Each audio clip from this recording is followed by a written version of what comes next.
Hey everyone, welcome back. I am Chaotic Vito. You are absolutely awesome. Hey, let chaos reign, y'all. We are back once again for our Dungeons and Dragons live stream, Planescape Turn of Fortune's Wheel, session 13. Hello everyone. How's everyone doing today?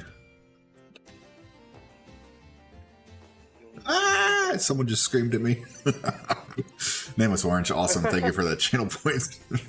It was right in my ear. Save that. October is coming around, and we're going to have some spooky, scary stuff going on with the Chaos crew. It's going to be called the Chaos Crypt, and we're going to be playing scary games. So save that scream for the best possible time to knock my socks off and make me a big weenie. But at the time being, Turn of Fortune's Wheel. The players are geared and ready to go after a, shall we say, botched find and recover mission, I guess, last session, but we'll get into that momentarily. Let's jump in to announcing our players. So all the way across from me, we have Nameless Orange. Hey, Nameless Orange, how's it going? Who you playing tonight? Hey, I'm Nameless Orange, and tonight I'm going to be playing my Autognome Artificer, Felmare. Felmare. Neat. Curious to see what that's about. Right below me here, we have Nerdy Nobody. Hello, my guy. How's it going? Who you playing? How's it going, everyone? Tonight, after the unfortunate circumstances of last session, I am going to be playing my Echo Knight Kayata this session. Kayata, back at it again with the blades. Nice. I love it. Next to him, we got Twisted Fate. Hello, buddy. Who you playing tonight? Hello. I'm going to be playing my Kenku. His name is Echo. And he is a Lucius Raven. He's a white raven. Nice. White ravens are always special. It bodes well or ill. We'll find out.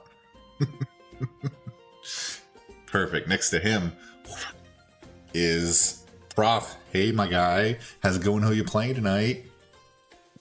Still Tal 7.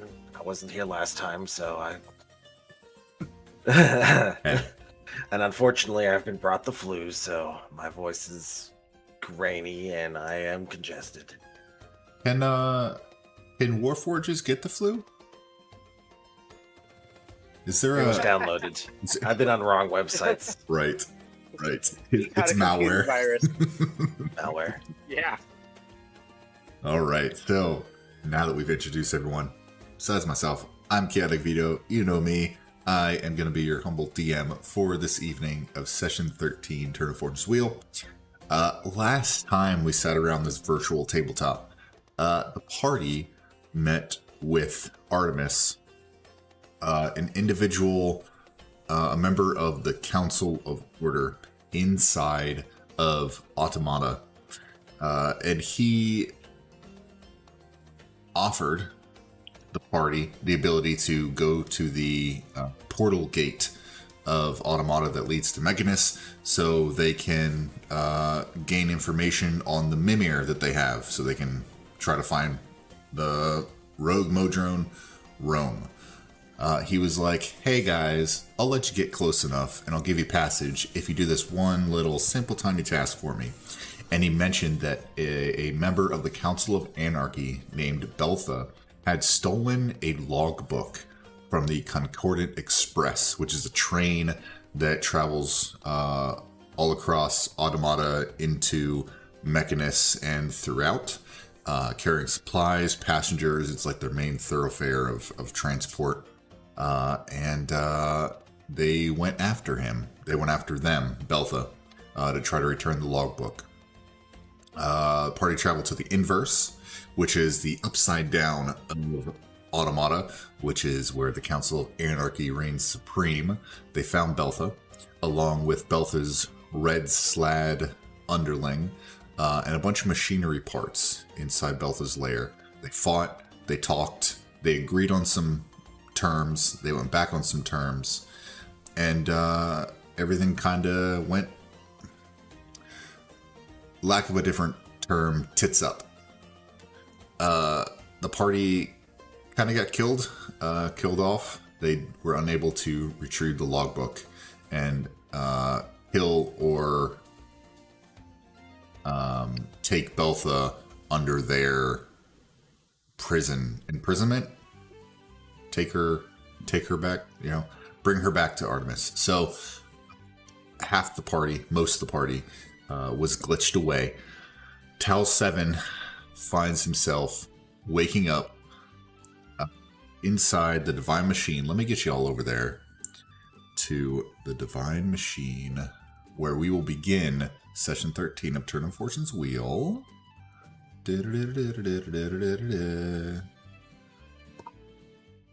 All right. I do want to say, Orange, last session when we had the TDK, weren't you playing Felmare then? Yep. Let's hold off on that just a minute. Okay, It was last section. It was Felmir, Katse, and Pops were the individuals that were in last session. They all ended up glitching out. We jump over to Tal inside the Divine Machine. You had finished charging up, right? And you went to the Divine Machine looking for your friends. However, 1 day turned to 2, 2 days turned to 5, 5 days turned to 2 weeks. No sign of them. So after coming back around, staying a couple more days, the innkeeper kind of let you slide a little bit and stay because you told them you were, friends. So you still have the room for the same price that it was. You'll have to back pay whenever you guys leave. So on this day, 2 weeks, 10 day after the party disappeared, last time you saw them, you are coming up from an uncharge or recharge in the room that you're currently in. And as you're about to leave, you go out and do your normal everyday things, waiting for the party, looking for them. Stumbling out of the closet,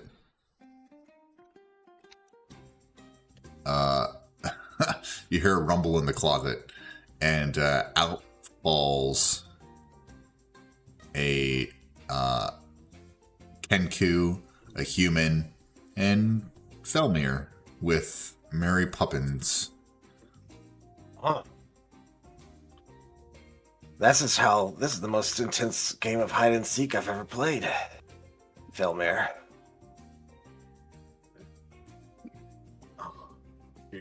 Yeah, when Felmare replies to you, it's not going to sound the same as it normally did. I'd imagine it would sound more like a very crappy drive-through speaker, and he's kind of stuttering as he talks. He's like,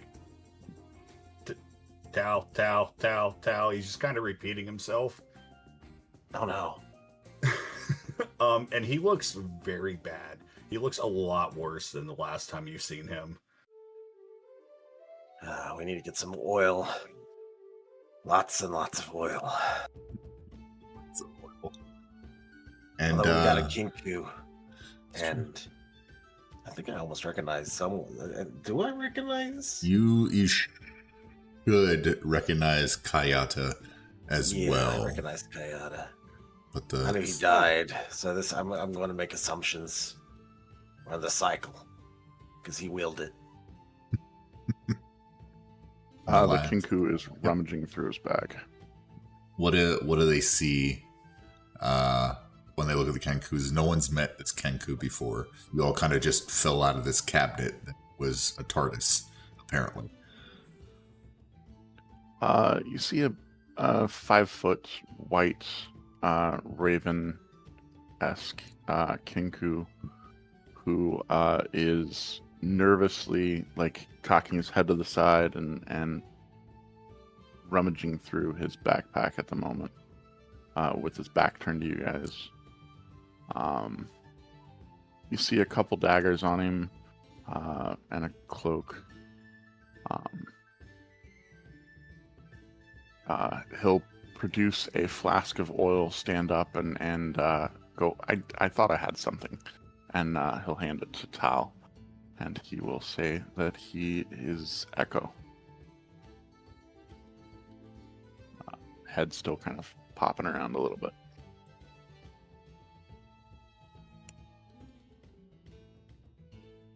What are you handing to Tal? A flask of oil.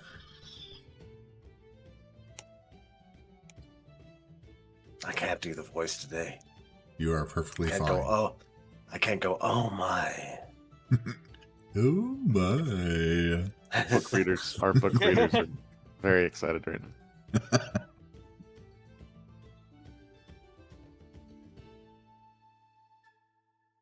So Tal, last I'm time you saw them, they were different. All Yeah. different people besides Stelmir. Yeah, besides Broken Felmir, it seems. Yeah. So you've seen them kind of in the past, ones that glitched out come back. So Tal would assume that they died somehow doing something. Yeah. Things went south. Little surprised to see a Felmir, but I'm going to offer him the oil that I just got, for his voice.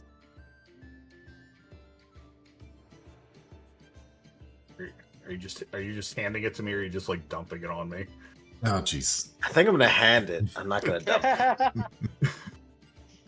All right, I'll Every take the time. oil and like dump it on me, but it doesn't. You'll see sparks shooting out of me as I Oh, no. dump the oil on. Like when someone I think tries to we're gonna touch need their it. nose and their balance is off, so their finger like goes to like their ear or something. You're trying to pour it, and you're like pouring like 2 feet to the side.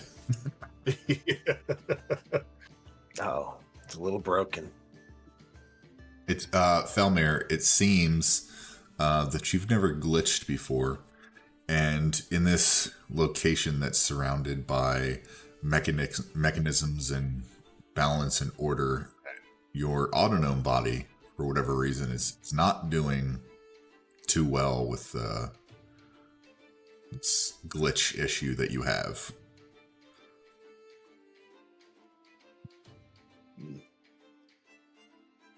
Guys, I don't feel good, guys. Maybe there's a robot doctor we could find. Who's the bird?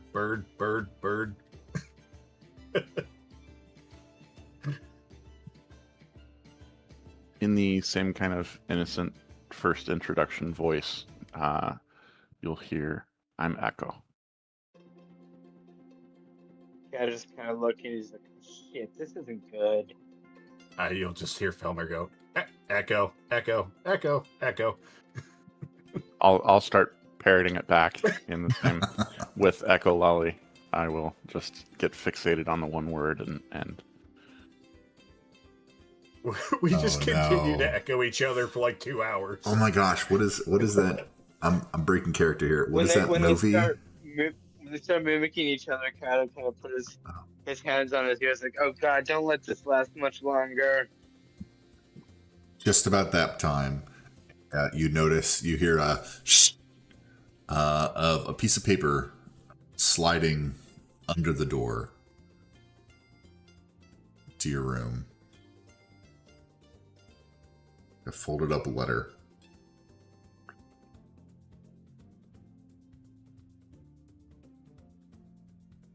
Okay.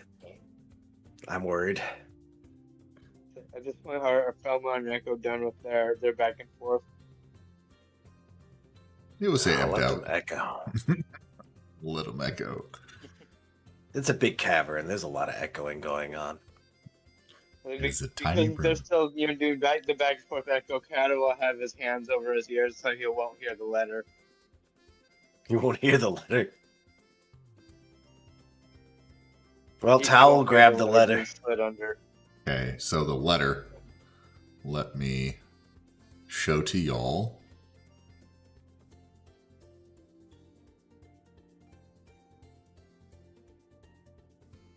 See this? Let you read it to the party.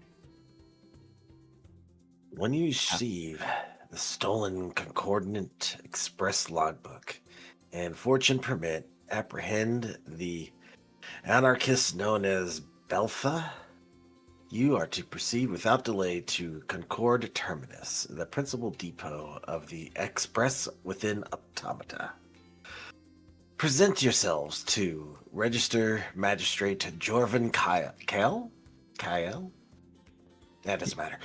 The Concordance appointed custodian of manifest and lawful cargo. He is vested with the authority to recognize your access and to transmit word of your arrival directly to me. Upon receipt of this notification, I shall personally attend with an escort of mechanist guards to secure Delpha and the logbook. Only under lawful custody can such contraband and conspirators be processed. And only then can order be reaffirmed in Automata. Do not deviate from this course. Time is critical, and at the risk of anarchist reprisal is considerable. The risk of yeah. Signed with precision. Some guy's name I don't remember. Artemis Renval. Ryan Vol. Ryan Council Ball? of Order, Automata. Yeah. Automata. Okay. All right. More herbal tea. I'm very proud of you for reading that. Yeah. I will say. As soon as Felmare hears you say Beltha as you're reading it out, he's gonna start to freak out. Even more. Yes, even more. It's just gonna be like Beltha, Beltha, Beltha, and you'll hear like the sound of a car backfiring, and then he'll shut up for a minute.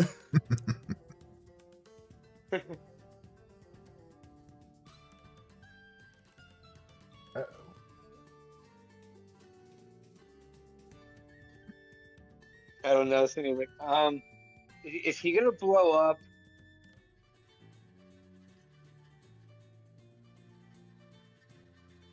Nobody's He's sure. just got a couple of screws loose. I think you all have a couple of screws loose, to be honest. I swear those are just for show. They're extra parts. I keep them in my back. They always send extra screws in the IKEA packaging. So it seems you guys have received an anonymous letter from Artemis giving you a location to meet.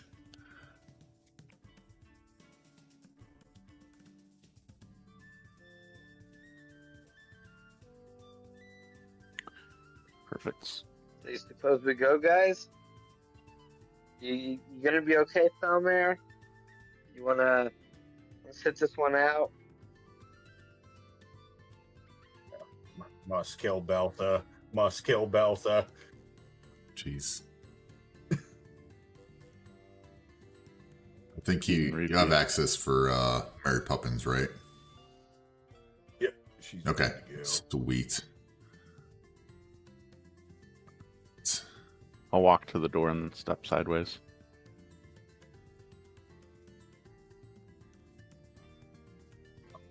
As you all make your way, actually, I did not put anybody on there.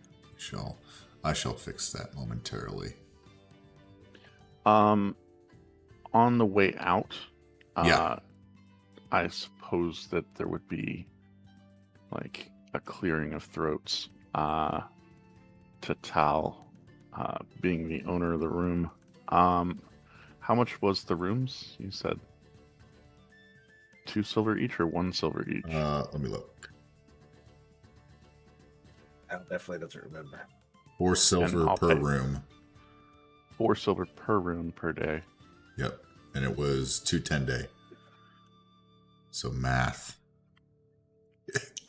80 silver. 20, 80 silver, which is 8 gold total. Sure. Right? Math? Yeah, if it's 10 Yeah. silver is 1 gold, Math. then yeah, it would be 8 gold. Echo will Math is the BBEG sometimes. removes the mask and it's just math. Echo will set down 8 gold, and then he'll grab the nearest drink off the table and drink it, and start to walk away. Easy enough. As you guys begin to walk out into Automata proper, the streets are all labeled, and they are all very blocky, very intricately laid, but very easy to follow. Everything is in straight lines. There are signs everywhere leading you to Concord Terminus. Let me get some characters up here, because I did not fill this map with people. As you get closer to Concord Terminus, you hear a lot of chatter of humanoid voices and modrome clacking, along with the toot toot of trains leaving stations, coming into stations. You hear announcements of Concordant Express arriving in 5 minutes, or departure to Mechanus, Platform 2, leaving in 7 minutes. And there's a bunch that continue after that, different locations coming in, different locations leaving. So there's a handful of platforms. And as you arrive, there are many different types of creatures walking in and out of the main hub of Concordant, or the Concord Terminus. Let me get a body here for you. A second. Ugh.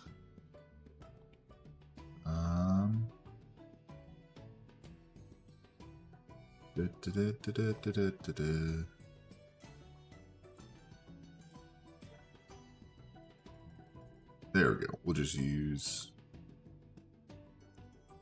not an archer.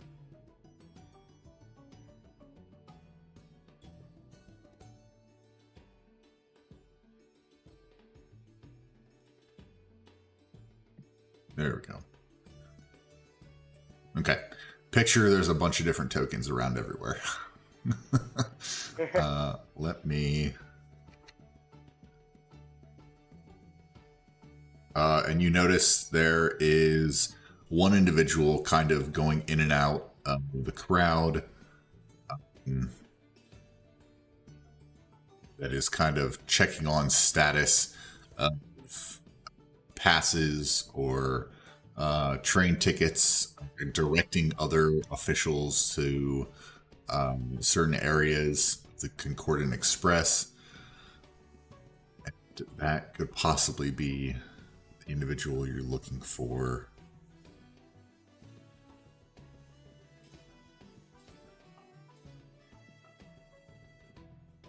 Walking into this place, Chad will be looking around, like, I don't know why, but something about this machinery seems familiar.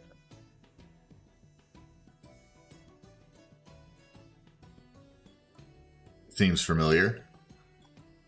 Yeah.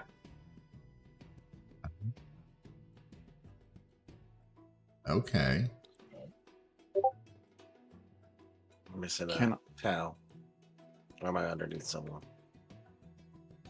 Hang on.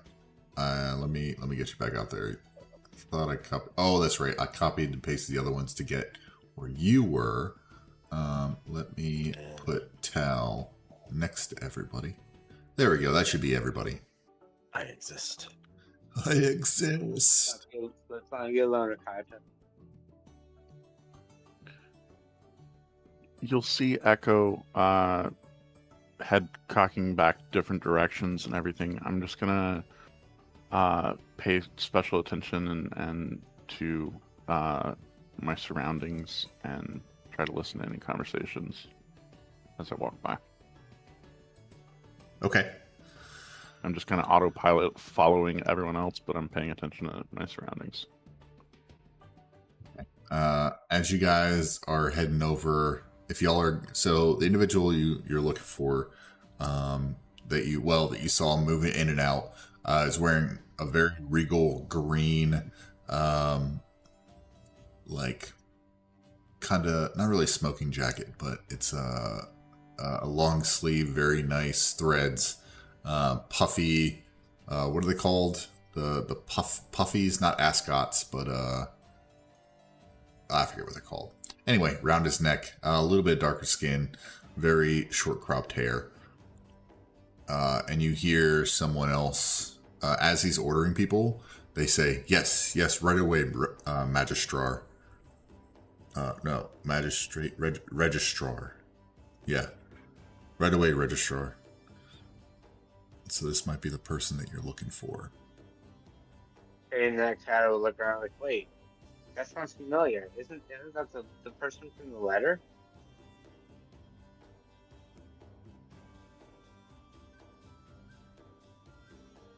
Is it the person from the letter? Could be.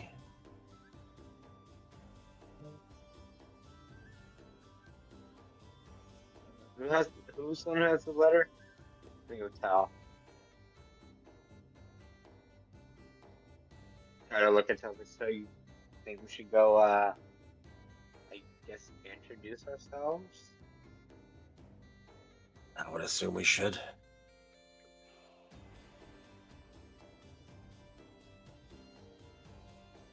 What did I do with the letter? Alright, I'll start. As you guys start to head over to Registrar Magistrate, Echo, you're hearing, as you're walking by, you're kind of hearing mutterings of this place is gone to the dogs, and you notice a lot of people like clutching their purses tightly, and just kind of speed walking to their destination that they're heading, and they're keeping their heads on a swivel, and you hear occasional murmur of anarchists around, or they need to do something about these anarchists, or the Council of Orders not doing anything about it. They're not protecting us. Stuff like that. Okay.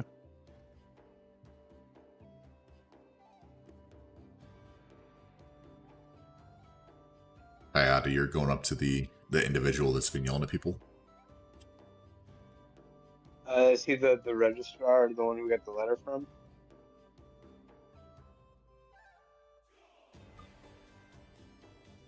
From? He looks at you as you come up and says, yes, can I help you? Do you have your ticket? We could present the letter. Let's see here. You present the letter and he takes it, he reads it quick. His brows kind of furrowed, like he can't be bothered, but then his eyes kind of wide as he gets down to like the second paragraph, looks up at you guys. He says, if you just have a seat over there. And he says, I will get this taken care of. And he like gives you a little nod and he runs off, or he walks off down the platform a little while, and disappears into some smoke and crowd for about 10 minutes or so. And watching where he came from, oh my gosh, let me look. I just had this.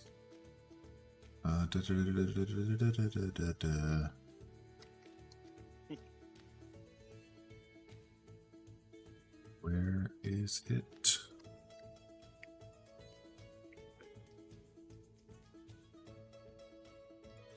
Bear with me.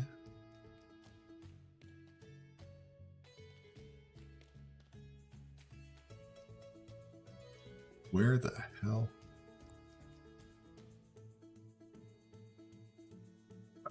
Give me a second. Sorry. Did any of you guys give me your names? Oh no, I was too busy and focused on Out of character, should we treat you like a regular Kinku who needs to hear the words before you could say the words? No, I do have intelligent speech. Okay. I'm from the Beastlands as well. But I have echololi, which means I get stuck on words that sound funny to me. I also have Kinku mimicry and the actor feat, which will allow me to study a person's voice patterns and start parroting them with their voice and mannerisms. So, obliviously walking around. Your cat will be like, "Oh, what was I thinking?" He'll walk up to Echo.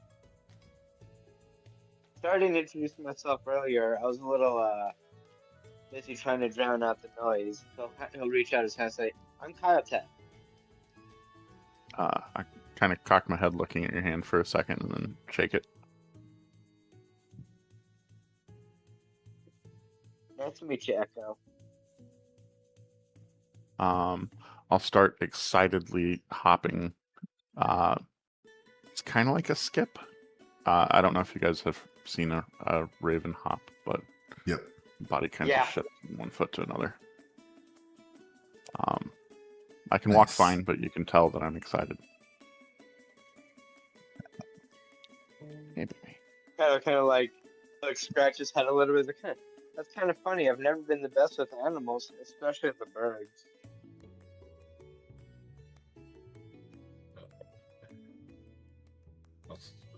I'll see you running up to me. I'll say, I'm Fell,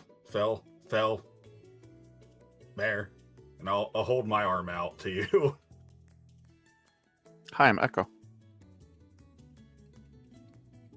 And I'll shake it. My armor immediately falls off. Oh no. As soon as you grab it. I just kind of lean in close and cover it with my cloak and try to jam your arm back on. That's the wrong hole. Oh,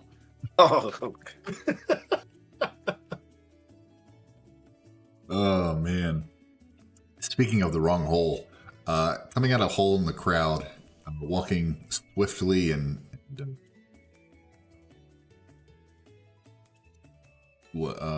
regally, I don't know if regally is the best term, but smoothly over you guys, you notice to be Artemis. Artemis walks up to Tal and Felmir and crew and says, "Well, I thought you would run off with the information we gave you. It seems my colleagues, assuming you were part of the anarchist plot, either you are not, or you are very stupid for coming here. What happened?" And he kind of scowls at all of you. He says, "I don't see Beltha."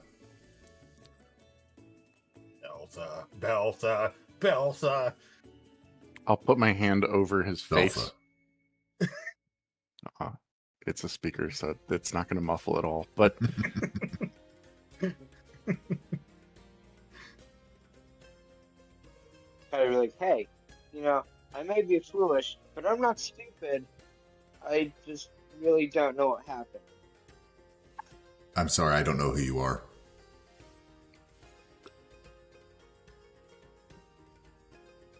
Does he recognize? Does he recognize the autonym? Yep, he recognizes Felmir and he recognizes Tal. The other Okay. two, now that you guys have started talking and you haven't just kept walking, as far as you might have been patrons of the Express, he kind of looks around at you guys. It's like, who are these individuals? Last I remember, we were on our way to go capture this, and he'll look over at Felmir and kind of pause for a bit, look back at Artemis person we're supposed to bring in, and the next thing I know, waking up in that room over there. Came out of a closet. Kind of weird, actually. They're living his curse. So, are you part of the anarchist plot, or have you just failed? And it looks like they have failed. I was unfortunately out of commission. And the fact that they've all come back this way means it was a failure. Hey now. Saying we failed means we've given up. I haven't given up yet. I'm gonna get that. He'll look over at Felmer again. Person, and bring them back personally. If I have to rip their scalp off and drag them by it, he just starts going off on a little like angry rant, and then catches himself and is like, anyway, yeah, we're gonna get the bastard. And he kind of looks at all of you.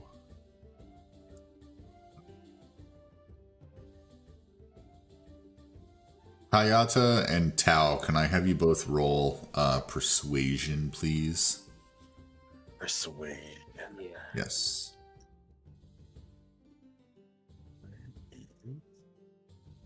I minimized my character sheet and I don't know what I've done with it. Tis There it gone. is. Persuasion. Hopefully this goes all the way through. 10. 17. Middle of the road. 27. Okay. With that, he kind of sighs, furrows his brow a little more. He says,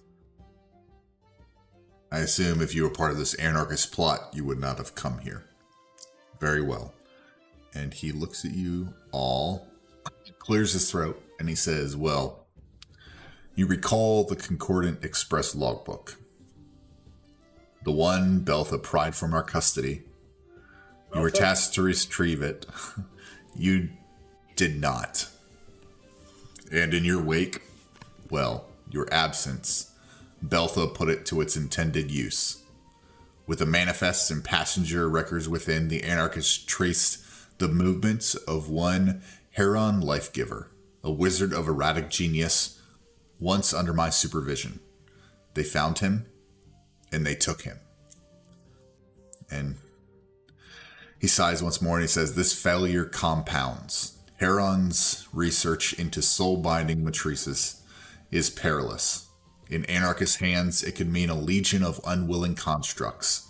More any kind of gestures to the autognome in your party, stripped of their lives and shackled in metal.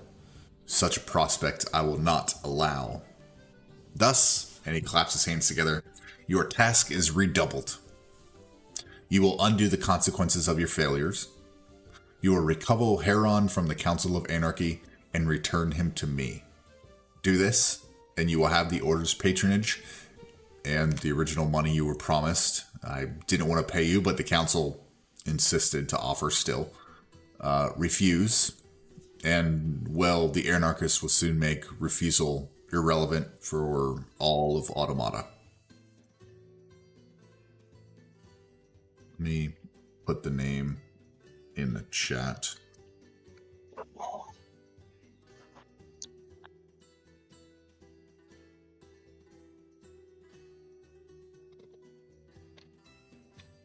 Huron Lifegiver.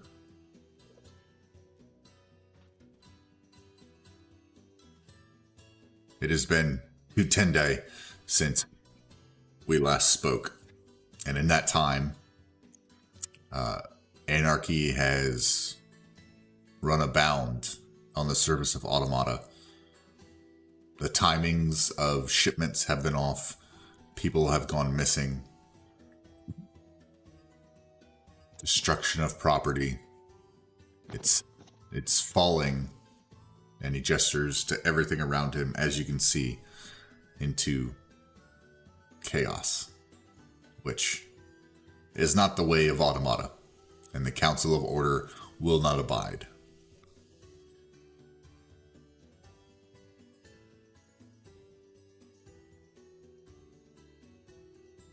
I know a couple herons. Just catching the tail end of the conversation. I was distracted a moment ago looking away. Right?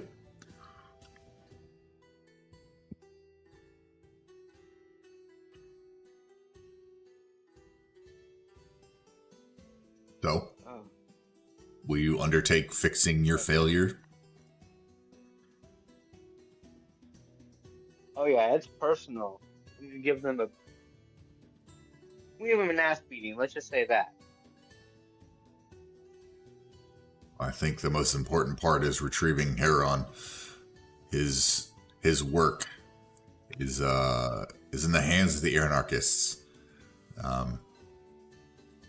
Will not be good if he continues his work under their control. Yeah. He'll just look at the part of the. So, you guys ready? I'll lean into They're, like, Tal. all eager. I'll lean into Tal and very hushed say, "Is this a rescue mission or assassination?" Be both. Yeah. I'm assuming it's a rescue mission because if he's the life giver, and I'm going to make an assumption, but I think Felmir's stuck in his body because we need to something magic. He wills it. He just do something. Okay. Love it.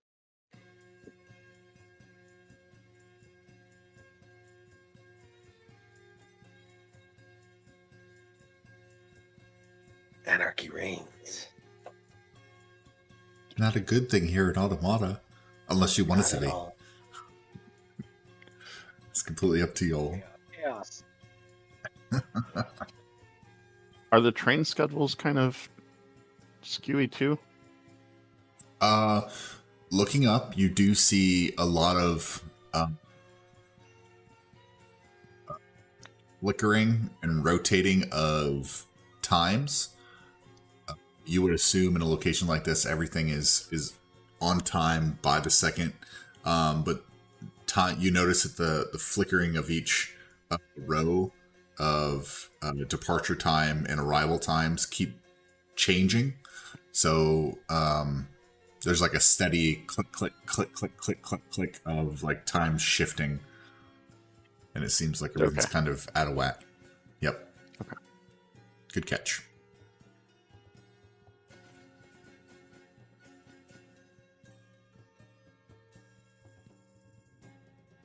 I need to get one of those ropes to tie to my backpack. Somebody needs to hold the rope.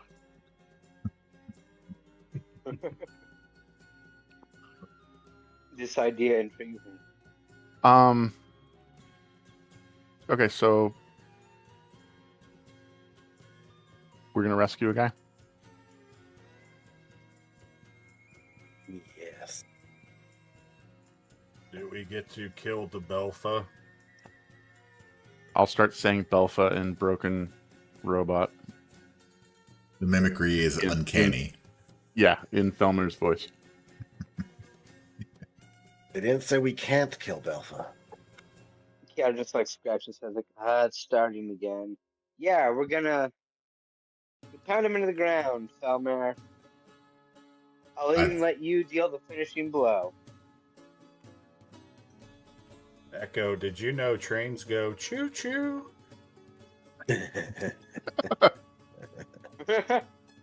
I'll start to get excited again, and then see the disapproving glare of our friend waiting for a response from us, and I'll kind of look down at the ground. And behave. Under your breath, you say, choo choo. Yeah. Kind of walk up, it's like, yeah, we're in. Choo-choo. Very well. The last location that you headed to inside the inverse has been raided since we couldn't wait very long after your departure to go look, and it seems that Belfa is no longer at that location, but we do have some intel, slight intel that you may want to try inside the warehouse district. There are plenty of warehouses that have unfortunately come to disrepair, and our sources have shown anarchist movement in the disrepaired section of the warehouse district. But this, be warned and be wary. This is not official council business. If you are what's the word? Oh my gosh, I lost the word. If you are uncovered, if you are seen, if you are exposed, Compromise? yeah, there you go. We'll go with that. Thank you. You were not instructed by the Council of Order to take on this task. You will be on your own. It is... You're caught. We've never met. Yes. The people of Automata need to know that Automata takes care of itself, and the Council of Order takes care of the Order of Automata. However, this may start an uprising if it is known that the Council of Order stepped into direct anarchist actions, if that makes sense.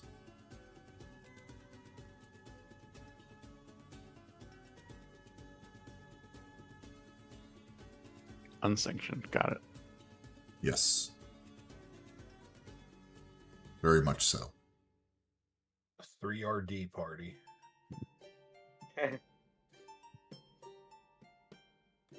And he says, he points to the train that's That just should be coming our into the team name. station.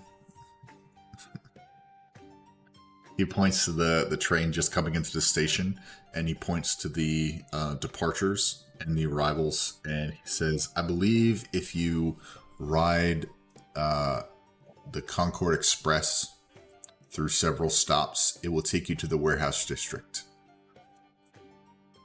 And that's where I believe you should go.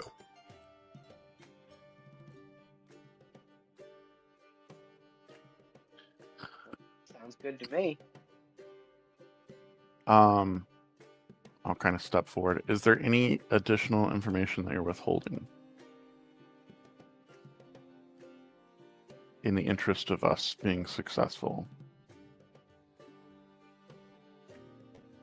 I will say that Heron has been under the employ of the Council of Order for a while. However, we have released him due to his nature of science over order. He has his own thoughts on what order is, and if it does not align with the science and the progression of such, he will not take no for an answer. His interests are of science and the progression of his study. So, convince Yeah, I don't him wanna check with or take him. Great, we got a mad scientist on our hands. Say that part again. He can be eccentric. He can be very eccentric. Is he going So- to want to come along? You may have to convince him. However, he, as far as we've known him, he is neither in favor of order or anarchy. Wherever he is allowed to do his experiments and the progression of his craft, he is happy. So whether it be under anarchist or order, as long as he can do his craft, he's fine. And unfortunately, currently, that is under anarchist control.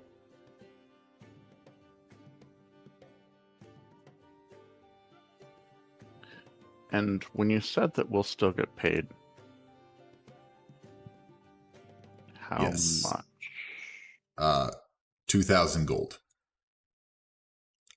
each? Total. I'll start. I counting wanted the to not fingers. give you any and make you make up for your failures, but the Council of Order decided it was the best interest of everyone to hold the original deal, even if you have failed the original portion. Thus, the continued quest. Under's breath That's- trying to be like, I don't mean even the loss because, hey, it's not gonna pay. Kind of muttering to himself. To be fair, 3 out of the 4 people here wasn't there to fail. To be fair, 2 of you were. I thought mean, Tal God. got walked to the inn by. Tal's failure was not being able to go. There you go.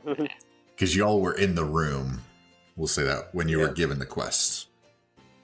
Oh my god! Well, not besides Echo and Kayada, but 2 of you were in the room. Your souls failed with us. Now you. No, this is a team effort. If one of us fails, we all fail. Tal, you really need to get that wireless charging fixed. Tal Do we definitely got any needs to solar get that. panels around here?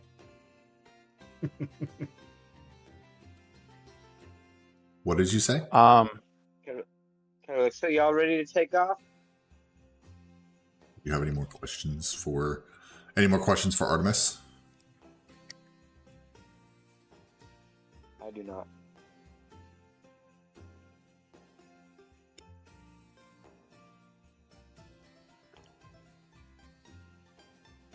What Zenith? was he working on that Oh. made you guys let him go? Well, and he moves a little closer to all of you, which is basically a step. And he kind of lowers his voice. It is very advanced science. He's honed in on soul binding, which is binding one's soul to a construct.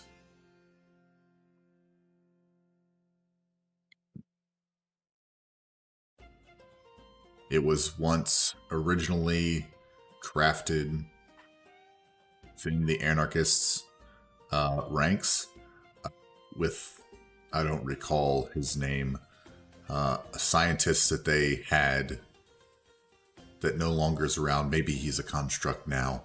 I don't know. It was very rudimentary. And once Heron heard word of it, he became obsessed with continuing the work and perfecting it.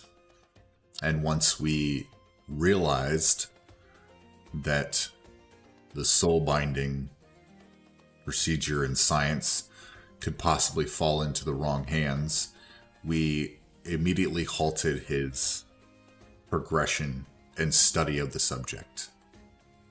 But it seems the anarchists have not forgotten. Wouldn't it have been easier to just kill him? He was not an anarchist, and he, at the time, posed no threat. And the Order does not kill those that are in their employ. It was a smarter decision, calculated risk, to allow him to live.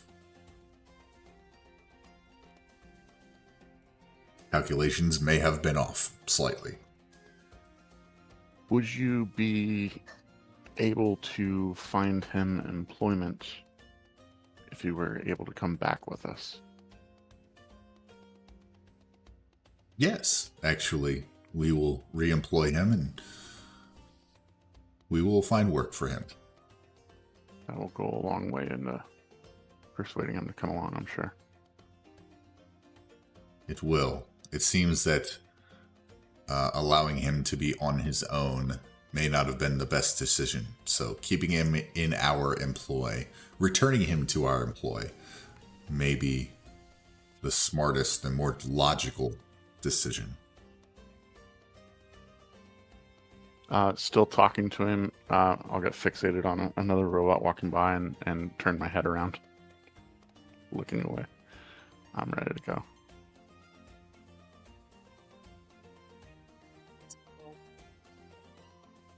I guess we're off then. And I'll pause for a bit. Wait, where are we off to?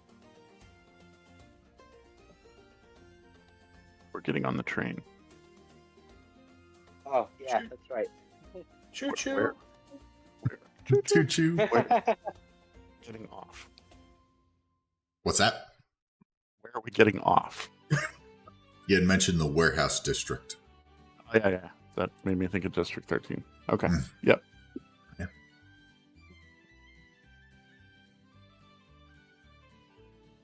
I guess we're on our way then. Yep. Warehouse district. We're all gonna go get off. That's warehouse district.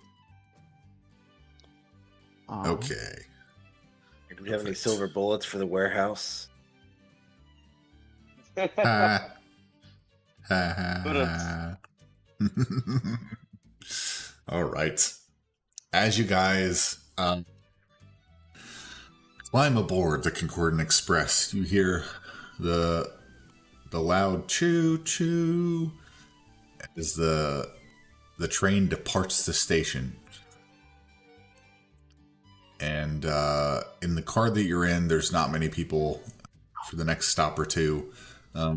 Every little while, you'll hear next stop, da da da da da da da, and then the train will stop at a station, and it happens a few times, and then you hear next stop, warehouse district. The train chug-a-lugs to a halt, to a grinding halt, as it stops at the warehouse district. This is our stop. It's off train. Let me change this. Come on. Da, da, da, da, da, da. Okay. Let me change some music around here a little bit. See if I can get a good one here. Exploration. I don't know if this will do.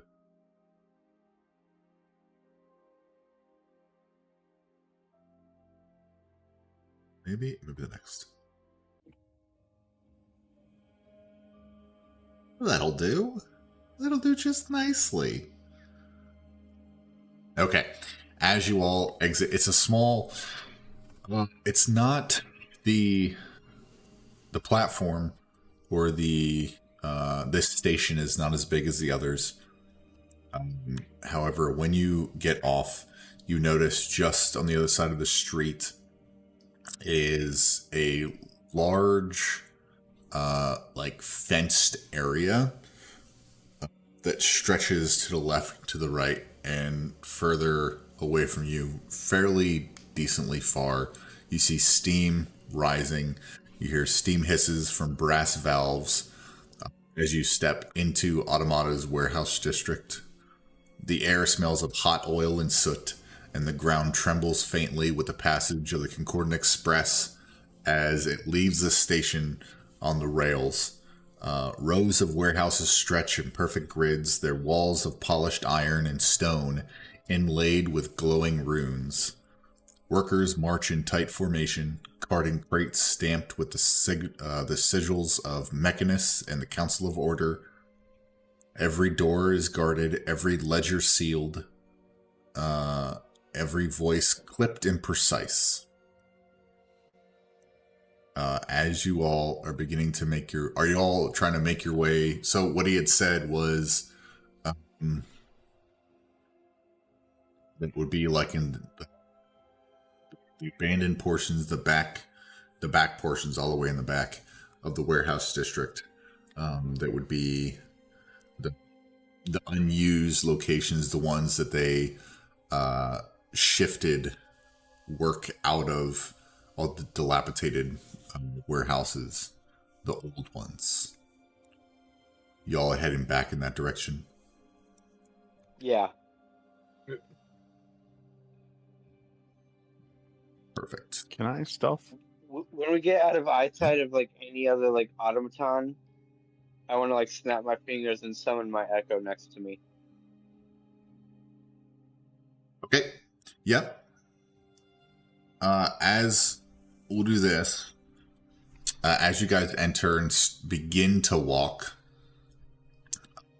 you see a very finely dressed humanoid with a clipboard and a modrone next to him. Notice individuals walking in to the warehouse district, and they begin to walk in your direction.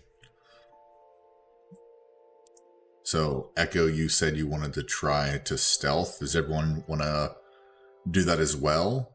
Or would you like to wait to be met by this individual? Or try to hide? Or what would you all like to do?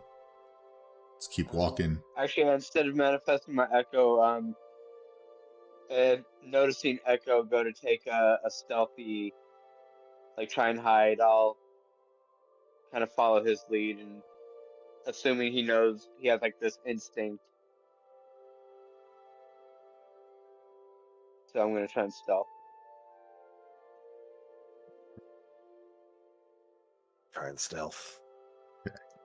Can I have everyone roll a stealth check, please? Well, Oh boy.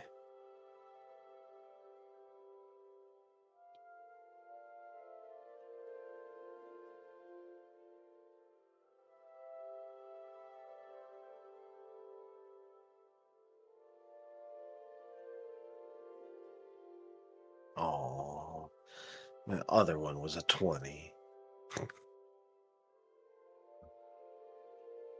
31.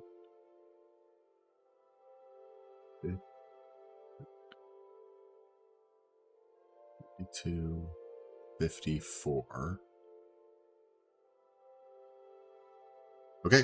As you guys begin to cover yourselves or lower yourselves or try to find somewhere, you're able to notice a portion of the warehouses nearby that are kind of have little bits of overhang that lead to a little bit of shade away from people, and you successfully are able to reroute your movement into not necessarily the shadows, but the locations away from direct sight. And it seems like this registrar clerk and the modrone that's with them kind of walk to near where you guys were and kind of like look around and then move off to someone else to check their papers for access to the warehouse district. And you guys making your way further in, kind of stealth-like. yeah. Okay. Seeing him pass by us and check someone else's paper, Kaido will notice. And you look at the rest of the party and he's like, "Ooh, that was close. Don't want to have to, start cracking skulls this early." That's all right. Tal will do his best. As you walk further into the district, you notice that the warehouses, even though everything is nice, straight lines, gridded, the used warehouses start to become just a little bit more sparse, a little less movement. And as you press further, the sounds of industry begin to thin. Some warehouses here stand open, their runes flickering faintly, windows cracked. Workers grow fewer, their uniforms less crisp, their steps less synchronized. Empty carts line the street, and graffiti dabbed in anarchist spirals mars the walls. Paint splashes across once perfect sigils of order. the smell of rust starts to overtake the sharp scent of oil. As you begin to walk further, you notice up on a railed balcony on one of the warehouses directly in front of you stand 2 to 3 individuals in cloaks with like bandanas over their faces, just kind of looking out in front of you. Just looking out. It seems these might be on their cloaks are sigils, painted sigils of gears that kind of match the tattoo that Beltha and the dwarf had on their face. Now I want to press myself up against the wall and manifest my echo next to me. Okay. Enough. Let me see if I remember where that was.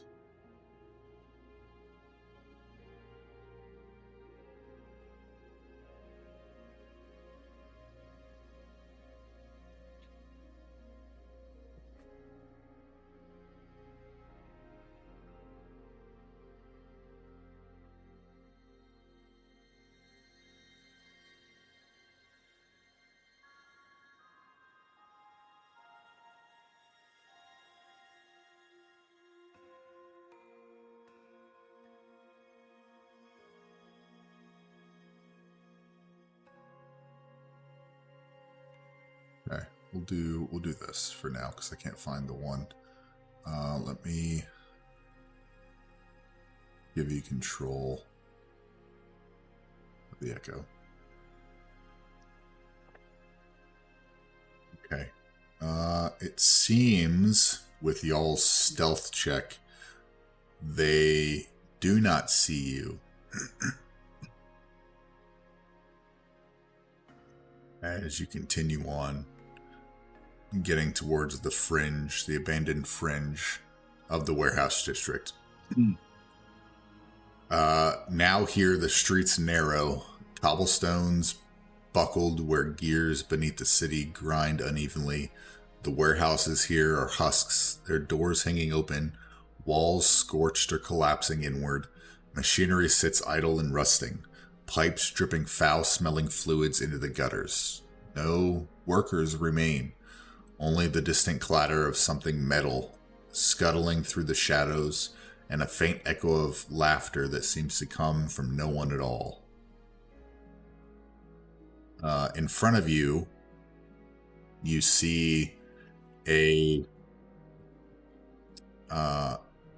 small band of individuals wearing relatively same robes as the last one, just much dirtier with the gear. They seem to be dismantling a large automaton. It seems they're scouring for parts. What are y'all trying to do? Still trying to... kind of leans into the party. Go ahead. Do you think if we walk by, do you think they're hostile at all?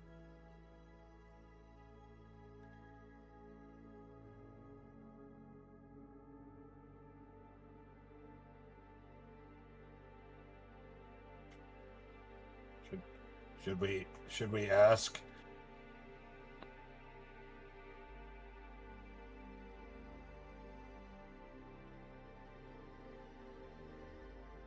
Yeah, I guess it wouldn't hurt. I mean, worst case scenario, you kind of do the palm punch. You know, he'll smile.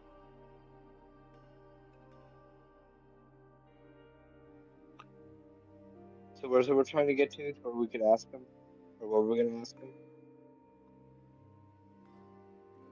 This is just theater of the mind. So they're like 30 to 40 feet in front of you. There's a large automaton that they're kind of rummaging through parts, and it seems like that's the path forward. There's other avenues, of course, that you can get around, or if you want to talk to them or do whatever you will. Well, I guess since they're busy gathering different parts off this larger town, I say we just try and just walk by him, not say anything. Are you guys stealthing or just walking? I'm gonna break away from the party a little bit and try to flank out and around. Yeah, I'm not gonna stealth anywhere. I'm just gonna nonchalantly just keep walking by with my echo behind me. Hal, Faramir, what are y'all doing? I'm gonna follow along with Kayada.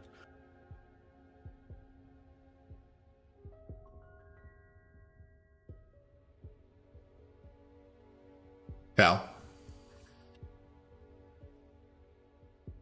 I'm sorry about that. I muted for a sneeze. No, and you're didn't good. unmute. You're good. I was gonna follow behind Failmir and pick up any parts he drops. Okay. Easy enough. Just walking. Okay. As you guys begin to come abreast with these salvagers, they don't notice you at first, but once you pass them, one looks up and says, "Hey, what are you doing here? This is our scrap."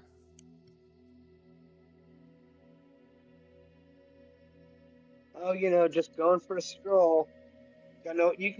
Scrap's all yours. Just walking by. They kind of look at you both, or look at all three of you there. Roll me a deception. All right. Deception. Yeah, 17.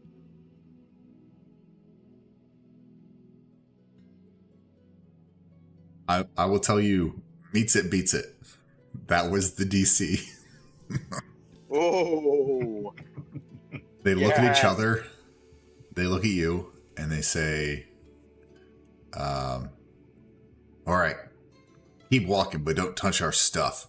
And they kind of more quickly begin to salvage bits and pieces. And I'll just give them the thumbs up and just keep walking. they don't stop you or nothing. That was a pretty good DC there. All right. Yeah. So I only had a +1 to deception as well. it works. It works. Anything will get you there. Every +1 counts. So, as you begin to cross further deeper into the area, you do notice a warehouse that looks slightly different from the rest. Its facade bears the faded sigil of the Concordant Express, but the iron lettering has been hacked through and overpainted with jagged anarchist glyphs.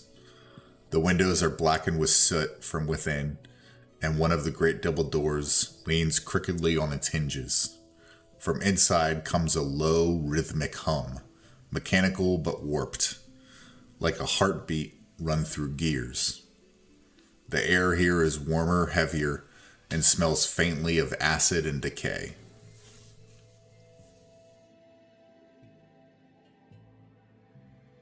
Shadow kind of clenches. I was like, I think we found it. Did we find it? No. I hope I'm wrong. I hope I'm wrong. I hope I'm wrong. I hope I'm wrong. Echo, are you rejoining the party here? Yeah. Okay. Is there? You said the windows are they like covered in soot? Yeah. Like can't see through them, or Yeah, on the inside they're black sooted. They're sooted over. Okay. Yep.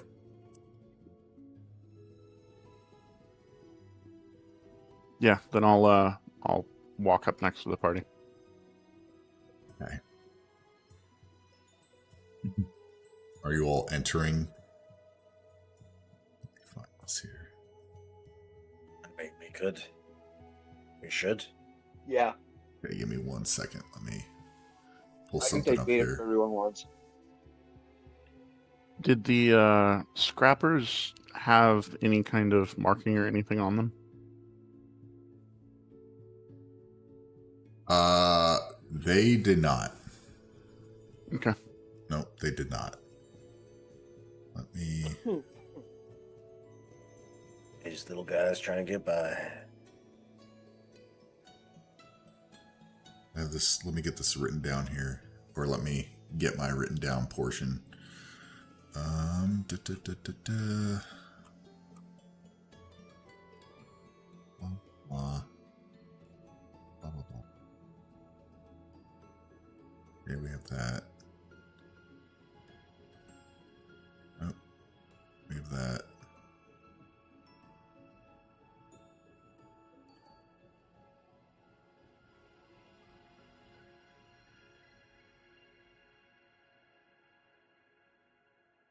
Oh my gosh, where is it? Literally have it right here.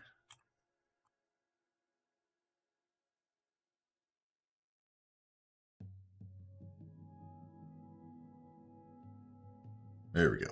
Okay. I got it. Got it. Let me get you over to the location,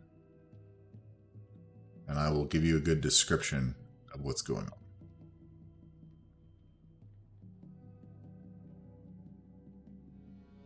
Oh, I forgot to copy and paste you.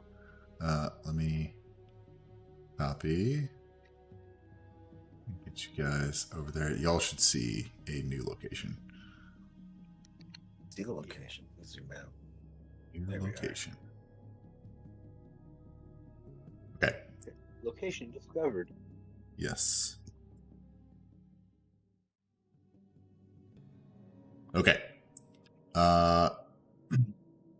As you enter this warehouse, the door screeches open. It screeches against the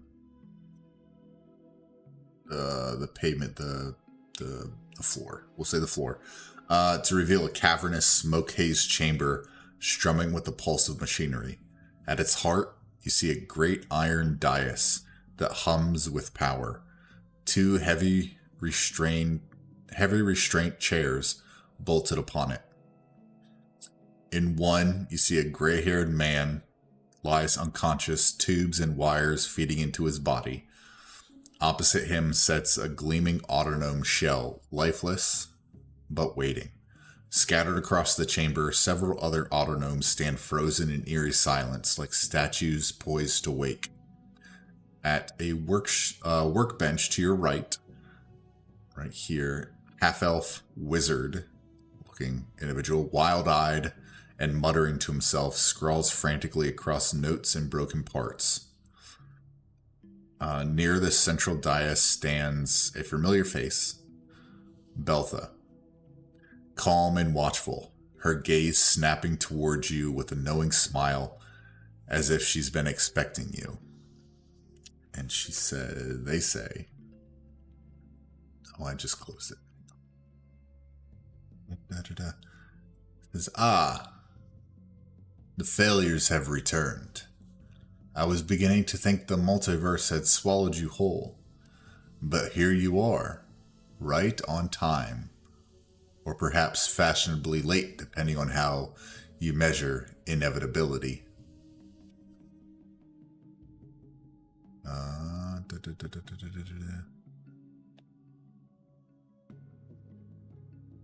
Here's the thing, Belfa. If you die, will you glitch back? Alpha. I don't think I will die. There is no need. Tell me, why are you here? You have already failed to retrieve what you were sent to retrieve. Have you come to join me in the Anarchists, knowing full well what's to come?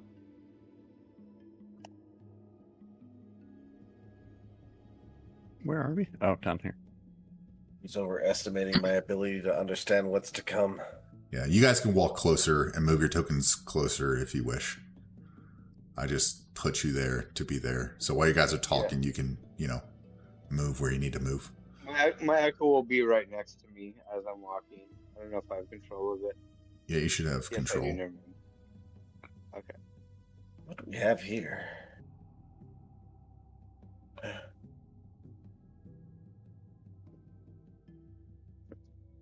Honestly, She's- Belfa, kind of tired of being a nice guy. I'm here to kick your ass. Velda kind of smiles and says, "Do you like my workshop? The governors in their precious order would call it heresy. I call it progress. Every gear, every pipe, every scream, a symphony of liberation." And he kind of gestures to the half-elf and he says, "And our dear friend Huron here, well, he's been so inspired with a little encouragement. Such beautiful theories about souls and shells. And we've only just begun putting them to practice."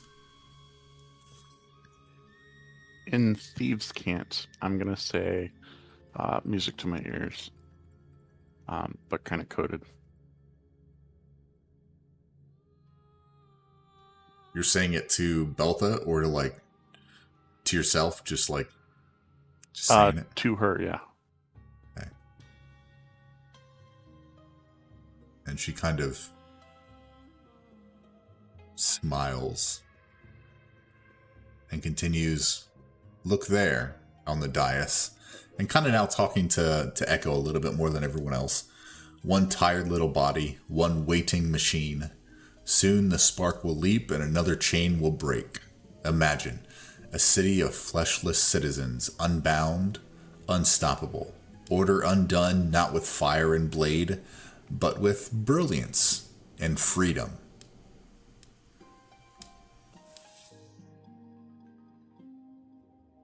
Try to look over at the dais, look at Belfa. He'll look at his echo, kind of give him a nod, and the echo will kind of like, wait, where's Belfa? I can't quite see on the map. She's directly in front of you. Oh, That's Beltha. That's the scientist Yeah, off on the right. it's hard to tell. It's hard to tell on the phone because it keeps zooming in and out. But I'm gonna have the my echo start charging at Belfa while I charge at the guy in the dais to try and get him free. All right. So eager to shatter the machine. Careful, it bites back harder than you think.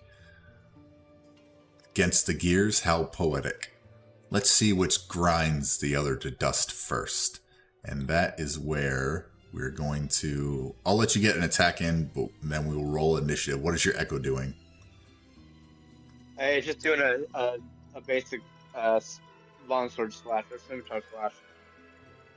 Okay. Roll to hit, please. 20 to hit. Yeah, that hits. For 7 damage. Okay.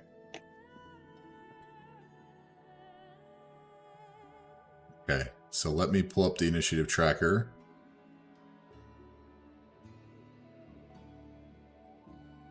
And remove everyone from this tracker currently.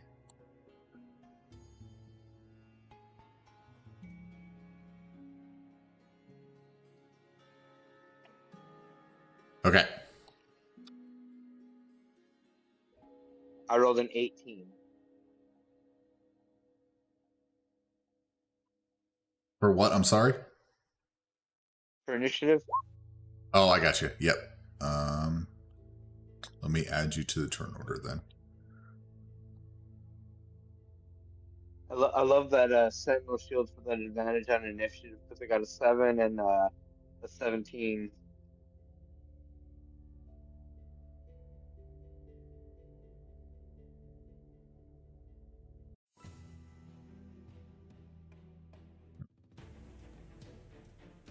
There we go. That's better.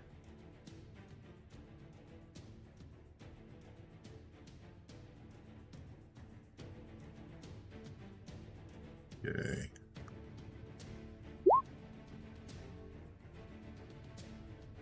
Tau got a 9.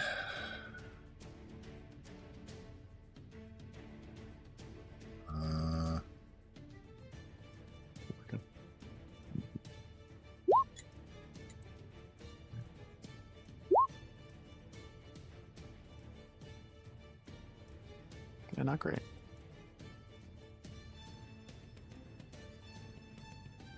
We got a 10. Felmir.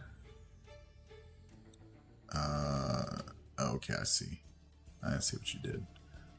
Yeah, I don't know. Yeah, I don't know. I did it like that, but Okay.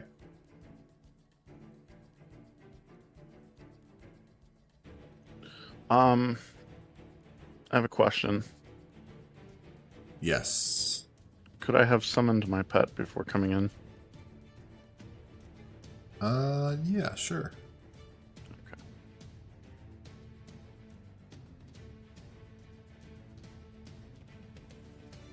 What is your pet?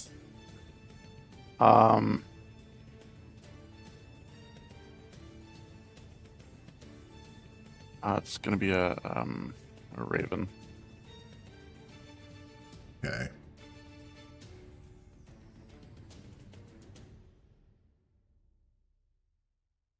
Second.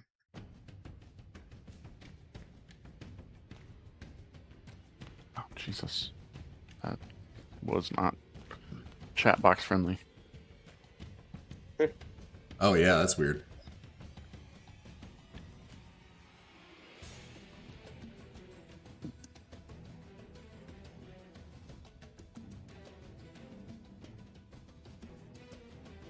So I'll pull a feather while we're still outside. I'll pull a feather of mine out, and I'll let it go, and it'll trail off in the wind. And then a black raven will come flying from the direction that the feather blew off in. Nice. And I will have an airborne beast spirit.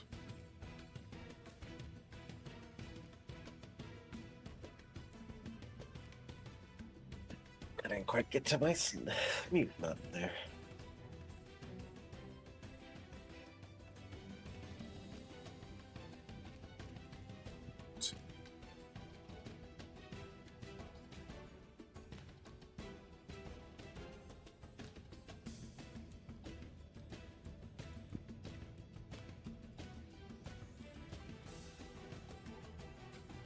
All right.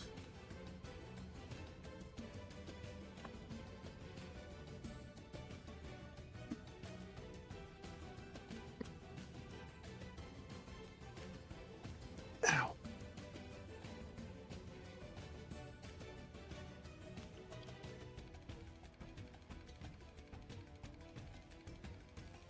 Okay. Let me sort this down there. Okay. Let me change this slightly.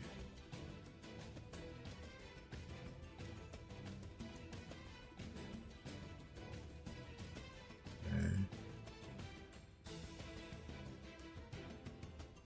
And 9.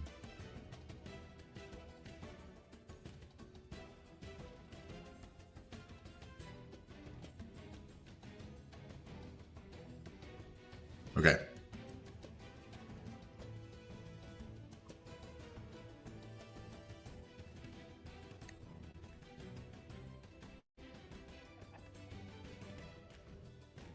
Search Raven. You know who came up? Ravina. Hey,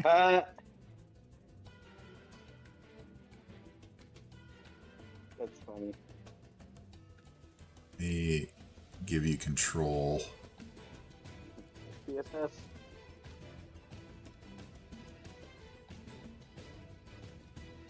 Okay.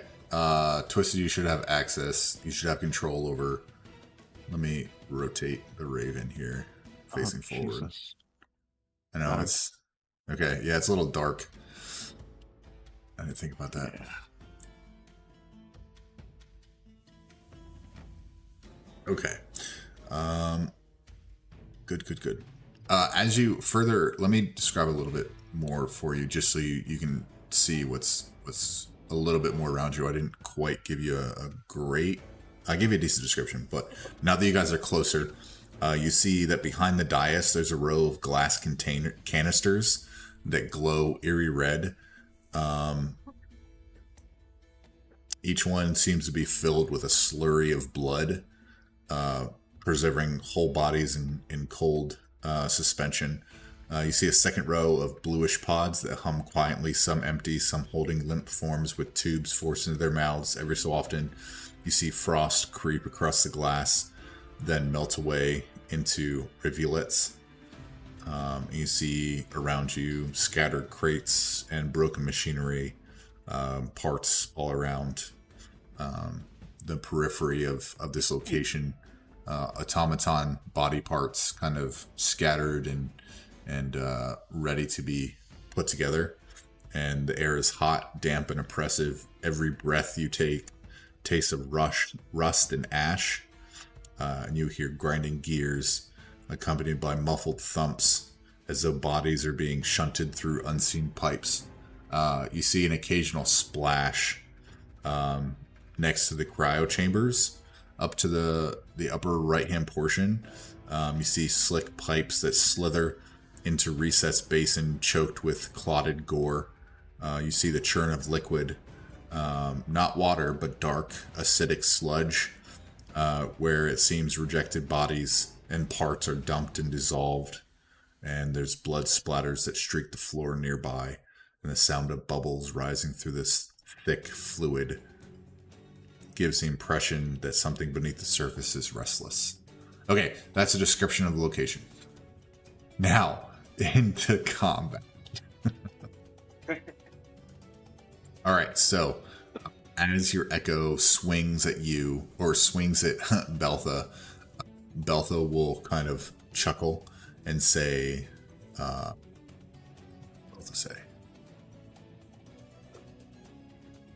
will say, kind of chuckle and say, "This again? All right, I'm for it. Let's get this over with. You won't last long. Maybe when we're done, we'll use your bodies. We'll keep you alive just long enough to put you in our friends." And he kind of gestures to like the autognome parts that are scattered across. And Beltha will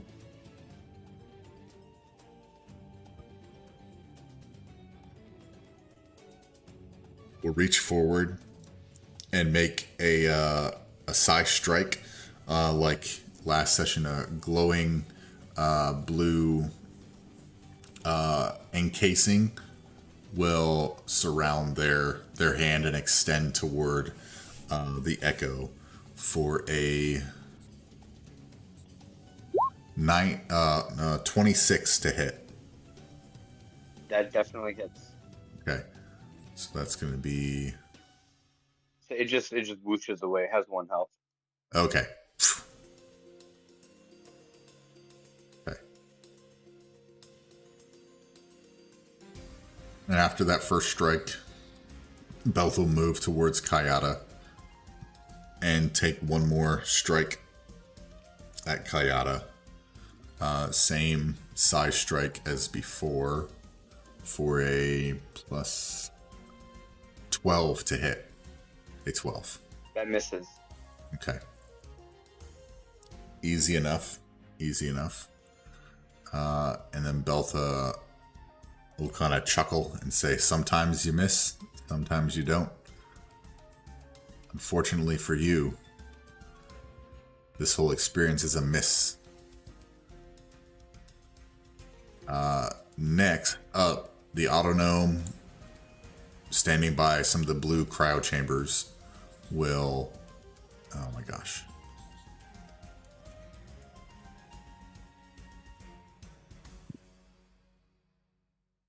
Will grind to life and begin to lumber toward y'all. It'll get to where it is currently, and it will kind of stand facing Tal and Echo, where it stands.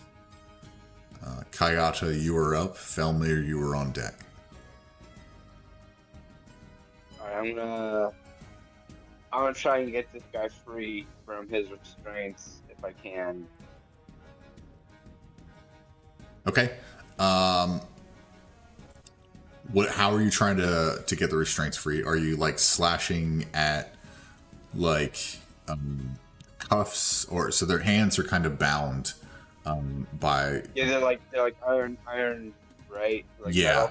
yeah, they're like metal. Are you trying to pull it? Yeah. You're trying to smash it? Yeah, I tried to make like a somewhat precise strike against the edge. Okay. Like basically kind of like cut the arm of the chair off around where the cuff is. Okay. Make an attack roll. Don't fuck this up.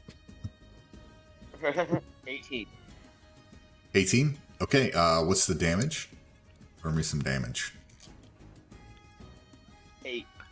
8.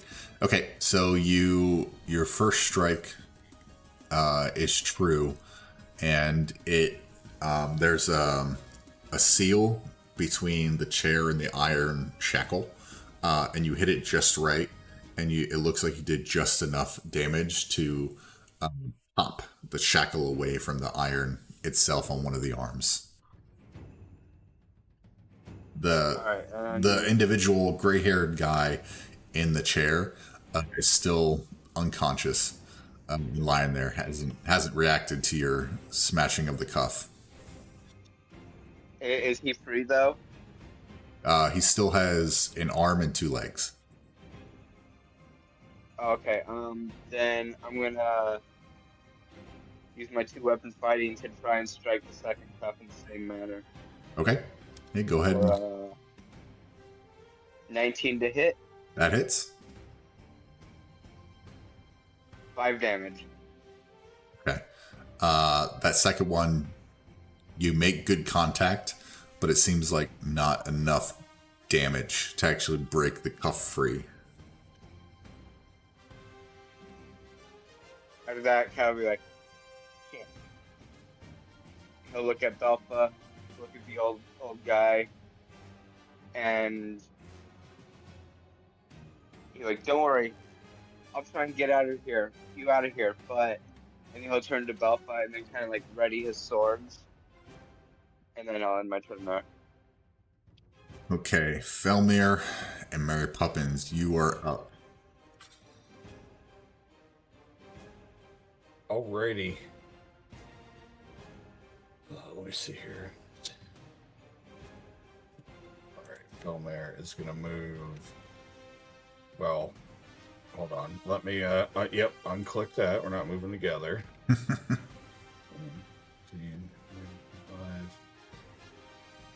5, up to here. Okay.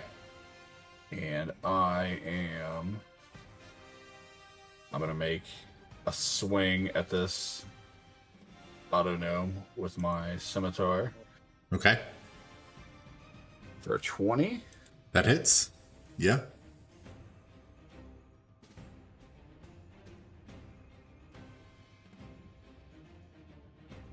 Six damage. Okay. Your scimitar seems to slash across one of his arms, and you see wires start to protrude, and it starts to spark, and now its head kind of quickly snaps in your direction as like its eyes are starting to blink and spark as well. You did a bit of damage. All right, and then I'm going to use my second attack to make another swing on it. Okay, go ahead. 16. Beats it, beats it. Let's see the damage. Oh. 5. Okay. As you slice again with your scimitar, you completely clear free his mechanical arm from his body, and he says, "You disarmed me." And he is almost gone. He is extremely bloodied. It looks like he starts to spark, and smoke starts to pour out of his orifices And he starts to shake and jiggle. It looks like he's just about done. Alrighty. I am gonna use. Okay, that's gonna be it for. Well, I'm gonna use my bonus action to command Mary Poppins on her turn. Okay. But that's gonna be. Got it. That's gonna be it for Felmare. Nice. Mary Poppins. What does Mary Poppins do? What are you commanding Mary Poppins to do? Alright, she is gonna move up 10, 20, 25, and so use my bonus action. I'm gonna have her use deflect attack on oh god, where'd everything go? Oh god, it's all gone. On Belfoot. Okay, what is a deflect attack? Let me see if it will actually post. I don't think it's gonna let me post it. It's a reaction. The defender imposes disadvantage on the attack roll of one creature it can see within 5 feet of it, provided the attack roll is against a creature other than the defender.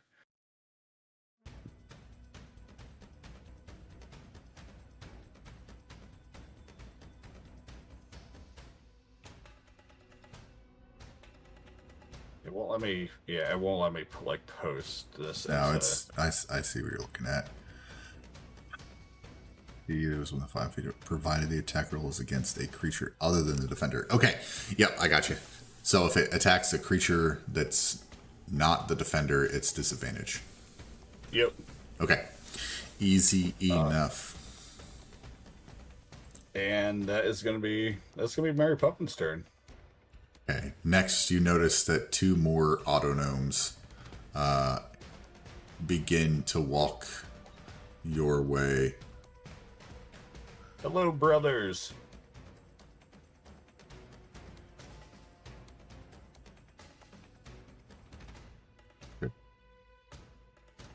My God, it's the Brotherhood of Steel. And they start to walk in your direction. Hey,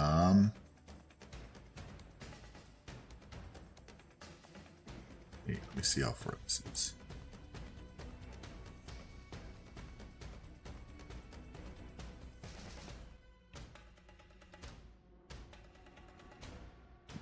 Okay. The autognome closest, let's see, which one is this? Yep. Closest to the dais on the right-hand side will raise his hand, and like an Iron Man pulse, spark pulse in the center of his hand will shoot out towards Kayata. And it is going to be a 20 to hit. That hits. You take I was thinking if I should use my shield or not, but 9 lightning damage as a crackled spark pulses through the air and impacts you. And then the next autognome will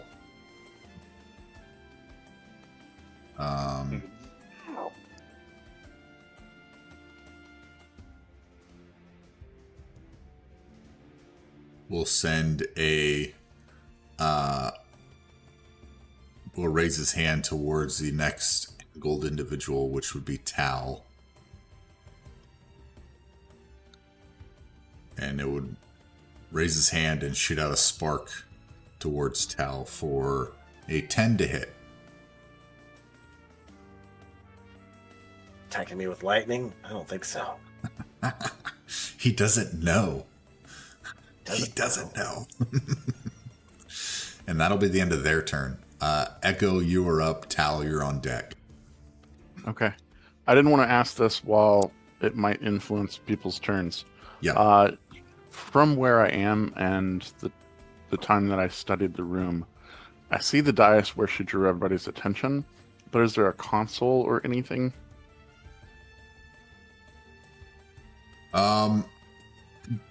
It looks like there is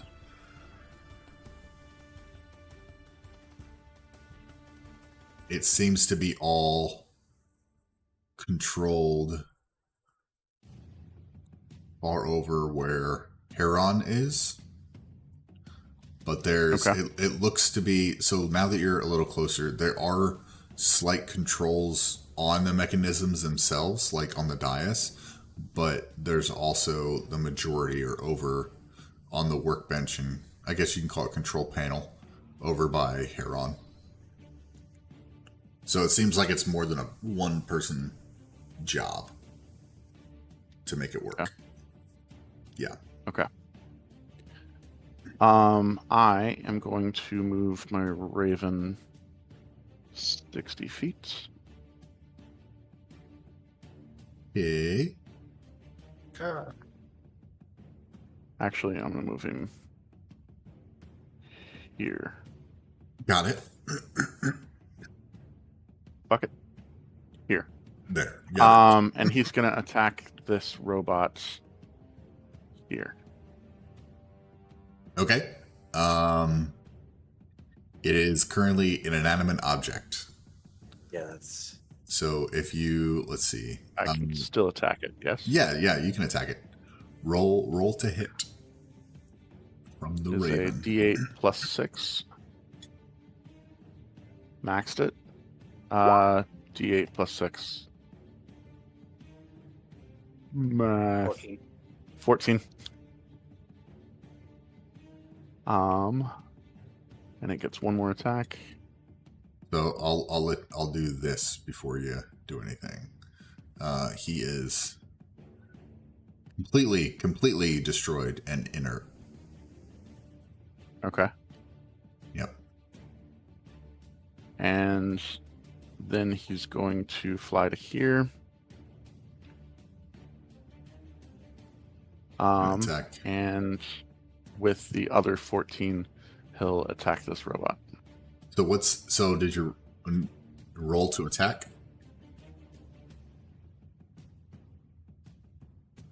Yes. What? Should just be a D20 plus Dex. Is there an attack for?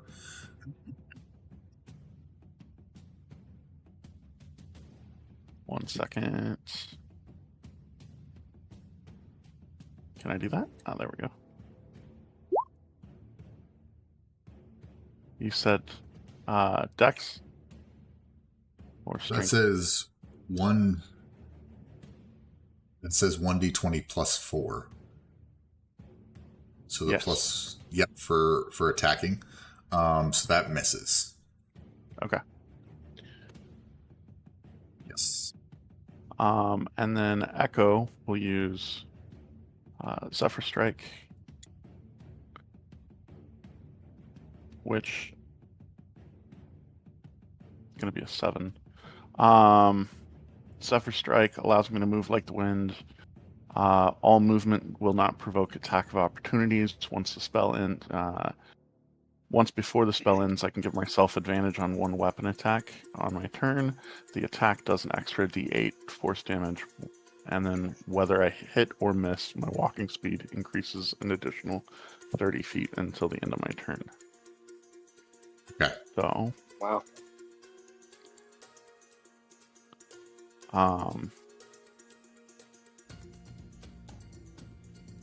So what was the roll? Oh, it was it's gonna be. I'll call back to it in just a second. I'm gonna run over to here. There we go, 60 feet.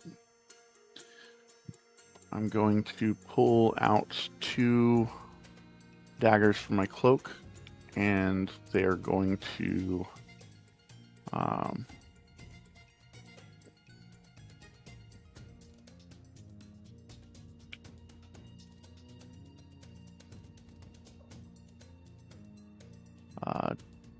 disregard. Apparently, I'm going to. I've used a bonus action to cast Eldritch Blast. Can I cast a cantrip still? Or no? cast Eldritch Blast. Yeah. Did you? No, it says Zephyr Strike. Yes. But I understand. so does your Raven go on its own, or do you use a bonus action or an action to tell it what to do? To command it. Summon beast.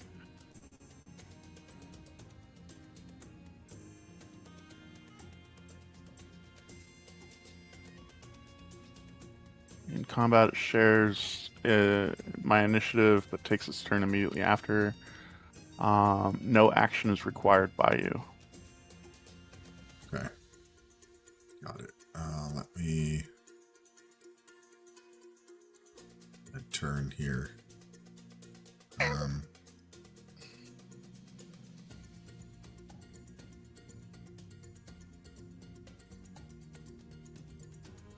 Would've- Oh my gosh. Hang on.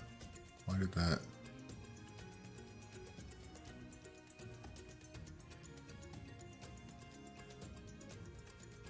Okay, that's properly in order. Okay, so you said you cast Eldritch Blast as a bonus action? When did that happen? No, I Or you- cast Zephyr Strike Okay. as a bonus action. Okay, Can I still, as an action, cast a cantrip? Or because I've already cast a spell, it needs to be an attack, like physical?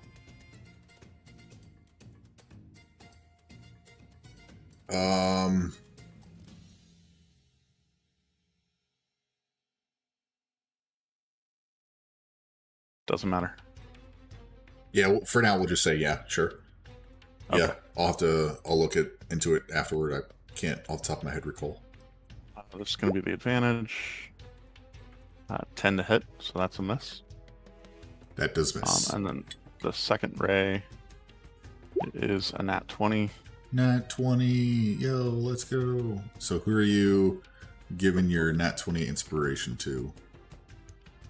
Oh, Your combat inspiration. I'll yell choo choo, and Felmir will feel inspired. Nice. Nice. Nameless Felmir, you received a Nat 20 inspiration. You begin to glow with divine inspiration. And that, how much damage is that?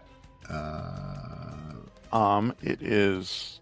Oh, ignore this roll because I forgot I already did it when I cast a spell. Yep. It is 3 force damage plus the 7 force damage from when I cast Zephyr Strike, so 10 altogether. So the 3 is the crit damage? That would be 6. Okay, so So 13 6 total? and 7, 13. Yeah, On which autonym? the one closest to the scientist. Okay, this one. So 13. Okay, and that one, as you impact that with force damage, it kind of gets pushed back slightly, and it says, hey, who turned out the lights? And it just falls over inert. Perfect. And I'll move forward. That's the 60 feet. And in my turn. Got it. Easy enough. Hang on, let me get the turn order around. The Raven already went. Tal, you are up. He needs to get revenge for his fallen friends. Yes. So let's go straight. Right in between here. 15 feet. Do some attacks. With Revenge Hammer. Yeah. Pleased to meet you. I need to attack you now. Nice. Let's go. Warhammer. Warhammer attack. Hammer attack. Warhammer probably miss. An 8? That does miss. Yeah. Unfortunately. And then my second attack then. Okay. Let's see it. Not rolling well. Oof, that also misses. Let's see here. A bonus action that I could help here. Oh.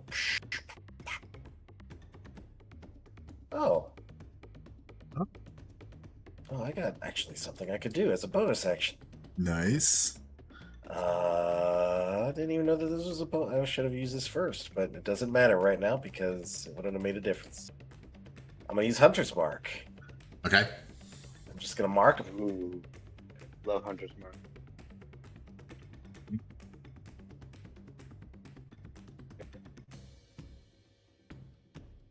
You know, just so I don't lose you in the crowd because this is the first time we've met. That's true. That's true. Let me get a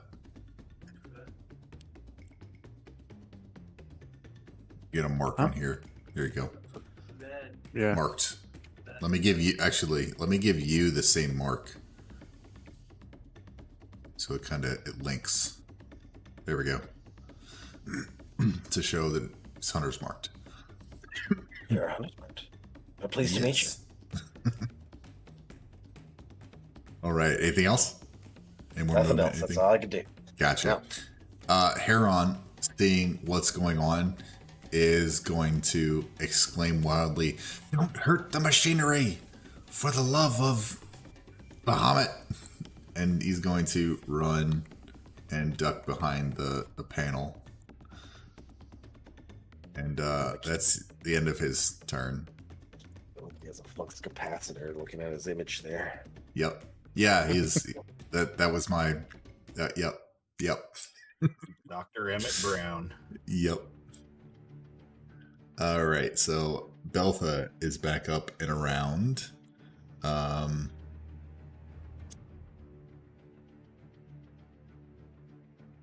see. The music changed too. Oh, yeah. And he yells, he sees Heron run around the machine, around the control panel and the workbench table. He says, Heron, don't listen to them. With us, you are free. With them, you're just another cog in their rusted wheel. Don't betray the only ones who ever let you play. And Beltha is going to reach their hand out and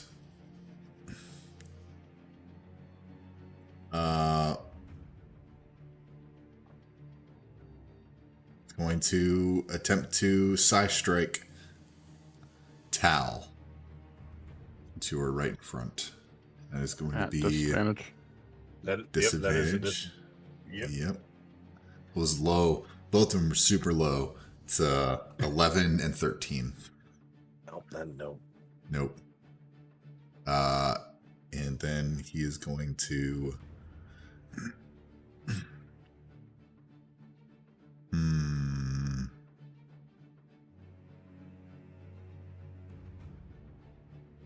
Actually, he'll wait. He will reach out once more at. Is it the next attack? Was that? It advances on the attack roll of one creature. As long as it's on. Provides the attack roll. It should just be. It looks like just one attack. Yeah. Okay, so the next one that he takes is going to be regular. He'll swing again for a. Oh my gosh! Hang on, I scrolled. 13 again to hit. Just gentlemanly clashing together our weapons. Okay. Easy enough. As that second attack misses, he will raise his hand in the direction over in the upper right hand corner towards the slurry pond and will say, "Rise, my lovely. Show them what a soul tastes like when wrapped in iron." And he turns to all of you and it says, "Do you see? They are awake. They are alive. And they are angry." So, looking up the slurry pond, you see, let me change layer to token layer. You I see- couldn't quite hear you. You said they are what? They are awake, they are alive, and they are angry.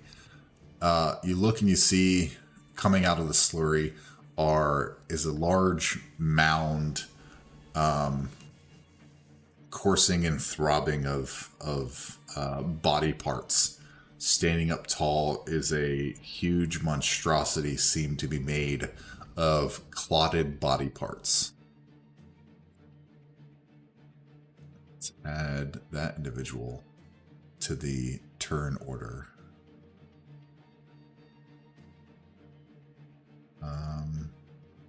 Oof, that's not great. Oh, It's sweet. helpful, I Man-made guess. horrors beyond my comprehension. Yeah.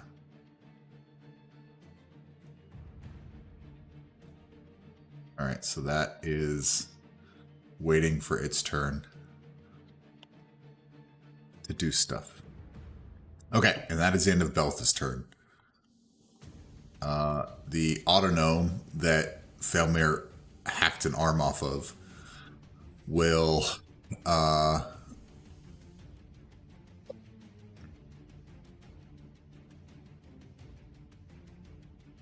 swing out. Yep, we'll swing out at Felmir. We'll try. Sorry, we'll try to take their hand and reach out and touch Felmir for a 14 to hit. Nope, that will not do it. Okay. And it'll say, "Have a magical day." And that is the end of its turn as it continues to spark. Kayada, you're up. Felmir, you're on deck. Alright, so I'm gonna swing around here and I'm gonna use my action to try and grapple Beltha. Okay. Let me look here.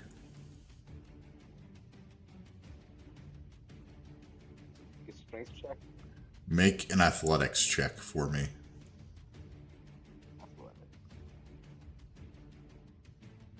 Oh yeah, 26.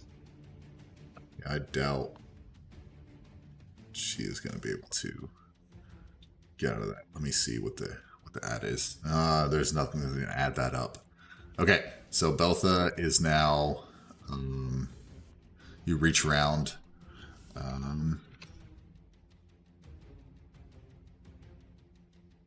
Grabbed Beltha. I'm going to give you the same condition, just so I can track who is connected to what.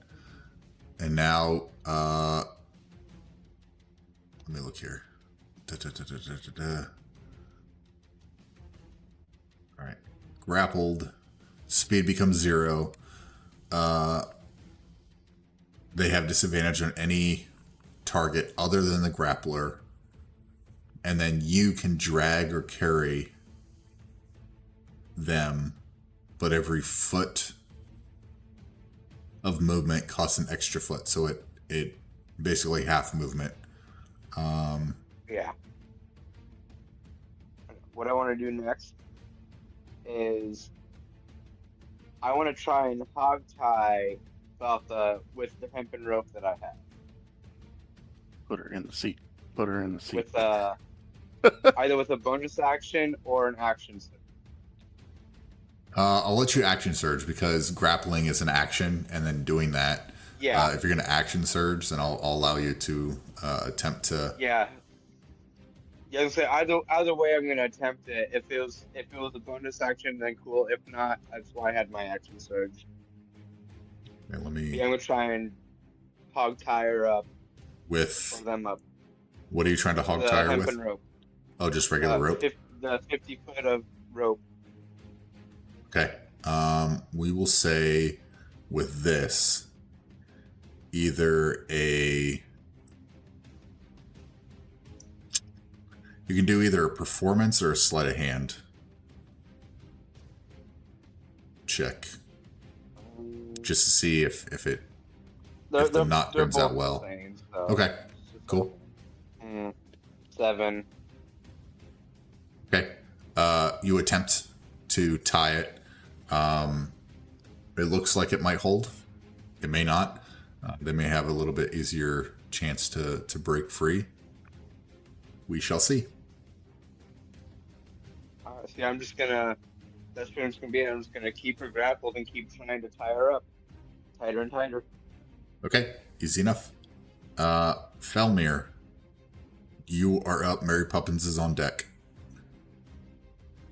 All right.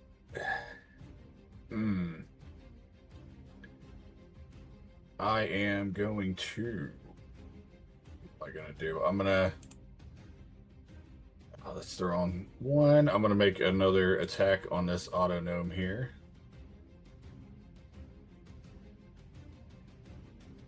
$13. That misses.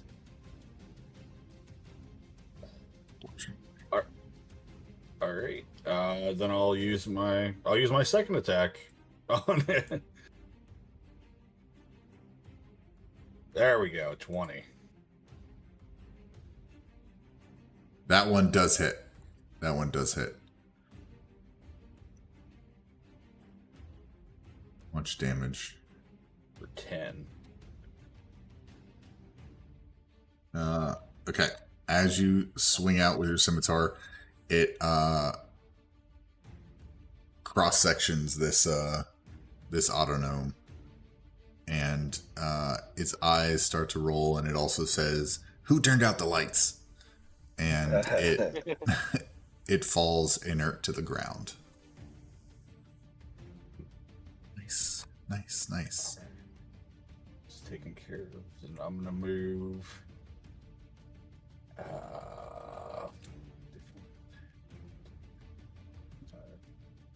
30. I'll move up to here, and then Felmir's turn. Okay, Mary Poppins, anything? Mary Poppins will move. 10, 20. Mary Poppins will move up to here, and then her turn. Okay, Beltha's going to swing out at Mary Poppins at disadvantage for a 14 to hit. That. Oh, let me double. I'm pretty sure that misses, but let me double check.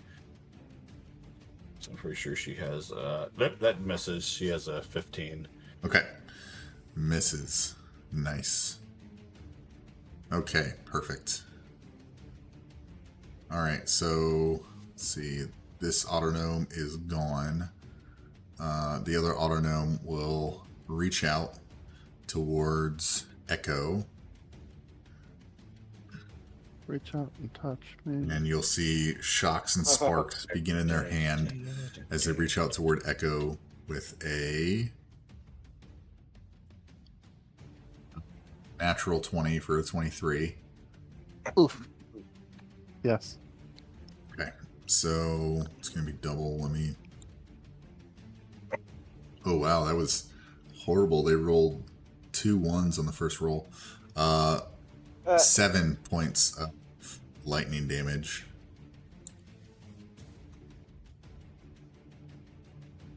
Okay. It I will gladly take 7. Yeah, it'll move between you and Mary Poppins. And that is the end of its turn. Echo, you are up, followed by your Raven pal. Okay. I'm going to have...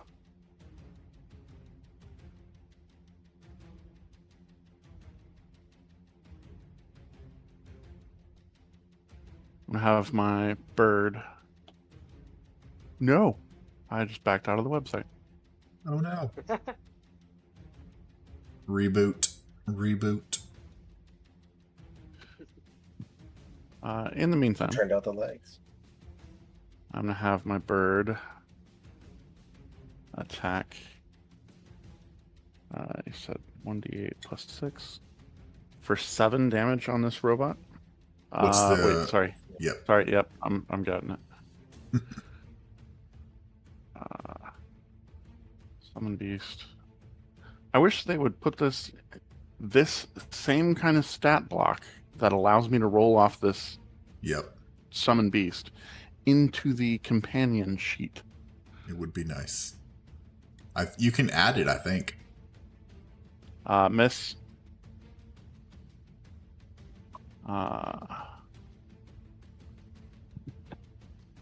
15 to hit. Just misses. I'm gonna have the bird fly over here. He's got flyby, so it's not gonna trigger attack of opportunity. Okay. Yep.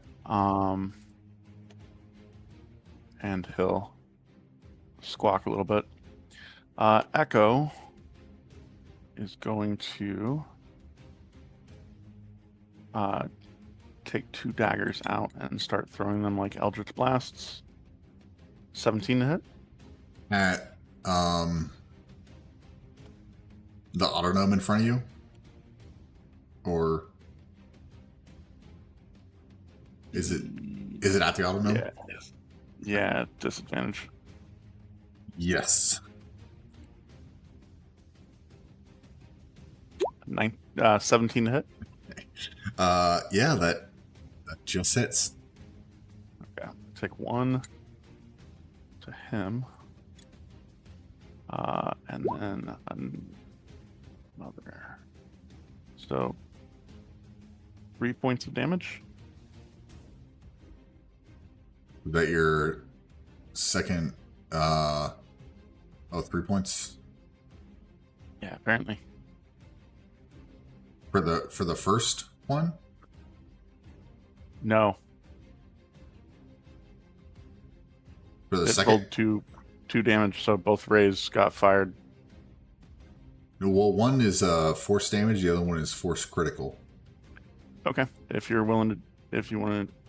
Yeah, because the second number, because it shows 2 and 1, the second number shows 2 of them rolled as if you were rolling for a critical hit. So it would be for the first damage is 2, and then roll to hit on the second attack, the second blast.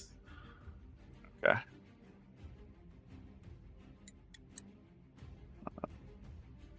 Disadvantage, so that one misses. So 2 damage. Okay. Okay. Now I'm seeing some more rolls come in. Okay. Yeah, I don't know why they came out Lagging. upside down. That's fine. Yeah, it takes 2 damage. Force damage. Okay.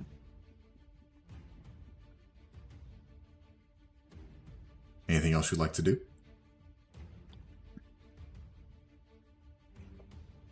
I'm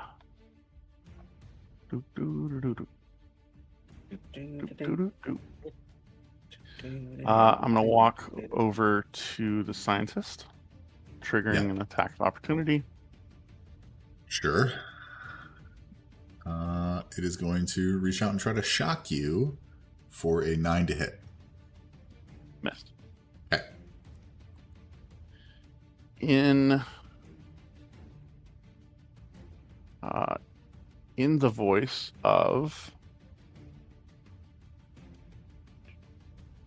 Aristomus, I'm going to say the Order has considered rehiring or finding the scientist work.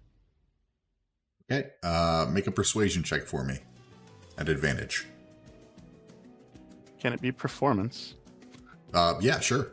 Actually, that Okay. makes a lot more sense. Makes a due amount of sense. 15. Okay. 1 second. I have advantage on deception and performance checks when trying to pass myself off with somebody else. I don't know if that would work here or not. Say that again. Otherwise, 15. Because of my actor feat, I have advantage on deception and performance checks when trying to pass myself off as someone else. I don't know if this would apply or not. Otherwise, Yeah, it's a no, 15. you got advantage. Yeah, I already gave you Okay. advantage. So you can give. Yeah, you can roll again. See if it gets any higher. 17. Okay. Easy enough. It's 17, and he'll kind of like look at you and like look at the machine. And he says, back to you. Well, my work is only as good as my machines. Don't damage them. And his eyes kind of go wild. And that's what he says back to you. Okay. Do I have any more speech or no?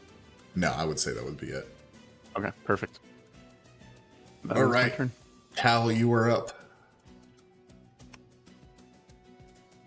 Hal's a little concerned. Kayada, are we not killing this one? I just like, I've got my plans. Because I could beat her with my hammer a little bit. If not, I have other targets that are shown themselves. Vito, can you check Discord? Yeah. I'm trying not to get too over the table talk. If you want to go ahead and rough her up, And I do need a little revenge here. So I'm going to just wonderfully hit her with a hammer. running revenge.exe. Running, yes. Revenge.exe. Well, let's see. Let's see everything not hit anyway.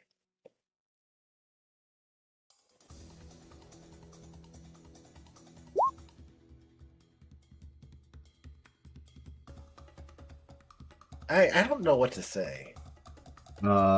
Every single time, these dice absolutely hate me. I need to. I put know them what in to prison. say. Your hammer goes Yeah, but- wide. And Goes wide on a misses. tied up, restrained target. Oh, you know what? Advantage. Okay, Advantage, we'll give restraint, another roll advantage. then. Yep. 100. It's a 20 to hit. Love it. That does hit. That does hit. And then it is one-handed though, so Yeah, that's fine. it didn't roll the damage that time, did it? Yeah, it did. Unconscious. I mean, you can take, honestly, since you rolled again, you can take either of the 8 or the 4 because it rolled damage for both. Just go ahead and roll damage now. Yeah, because Okay. it did both. So Oh, that's it right there, single-handed.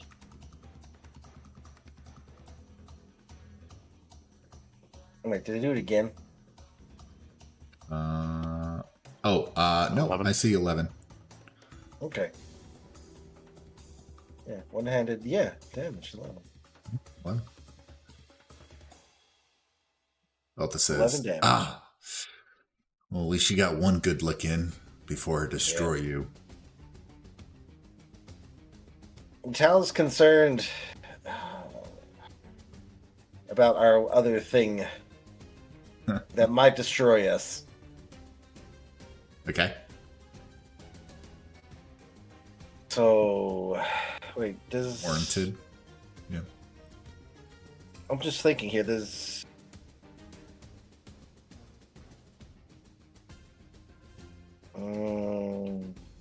Does Hunter's Mark require concentrate? Oop, I didn't mean to click that. It does require concentration. I might as well break concentration on Hunter's Mark. Okay.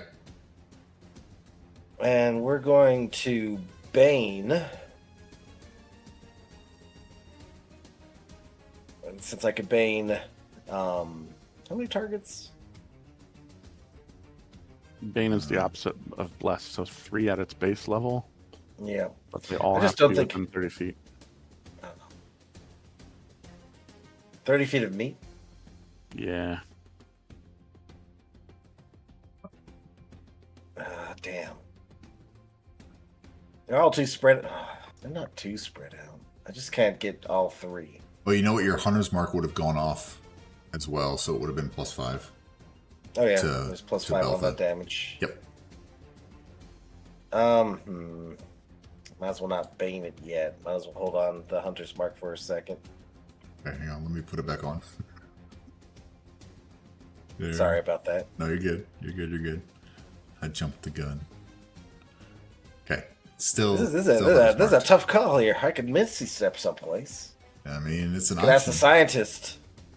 Ask the scientist. What the heck are we supposed to do about that thing coming at us? Good. Does it look like a construct, or does it look I like an momentarily amalgamation? forgot about that thing. It looks like a huge undead creature. Nice. Meatwad. Awesome. Yes. Here's my missing step. Should use Over Meatwad here as to the the token. scientist. And just tell him, is it all right if is there a way to stop that nasty thing? And he kind of looks over your shoulder and goes, "Huh? Didn't even know that was a thing. Yes, please." And he kind of Okay. cowers a little. Well, that means we could break it. But that's my turn. I guess I could. No, I'm not going to run up to it. What am I saying? That sounds like a bad idea. It Sounds like a Tal decision. was a Tau decision. You know, it is a Tau decision. I'll tell you what. Right before I do that, how far can I get? I'm going to come. Oh, shit. I didn't do my second attack. Could go 30 feet right here. There you Oh, wait. Do I want to break this guy, though? Yeah. go. Yeah. Yeah. Let's see. Just get him out of the way. Revenge.exe has been run. Can't stop now. It's an 18 hit, 18 does hit. and it's a 10. 10 damage. Okay. Oof.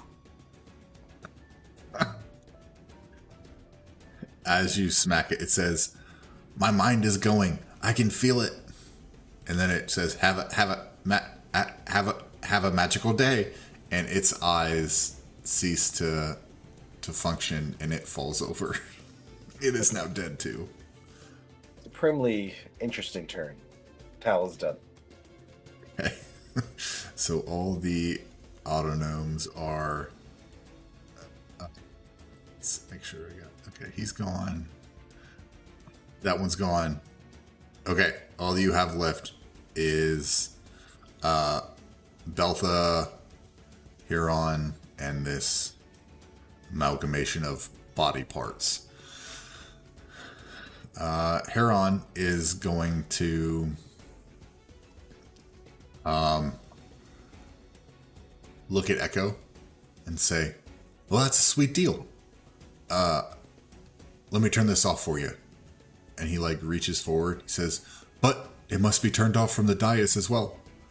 And he clicks, turns some dials and wheels, and some thrumming begins to die down on the dais itself. And as he clicks the last button, Felmir and Kayata, you notice that the old gentleman, gray-haired gentleman, in the chair, along with the autonome in the other chair, their restraints are unlatched and hinge upward, or hinge outward. So the hinges are all open and clear. And that is the end of Huron's turn. Alright, let me pull this guy open. Alright, so this guy is going to go up to gonna claw and crawl their way. Y'all seen Stranger Things? How like when the rats burst and they turn inside out and they start to like slurp and fold over each other and move. That's kind of how this guy kind of moves. He's gonna go there, and then he's going to use the rest of his. Oh my gosh! Come on. What are you doing? Walk, walk. There we go. He's gonna move to right there.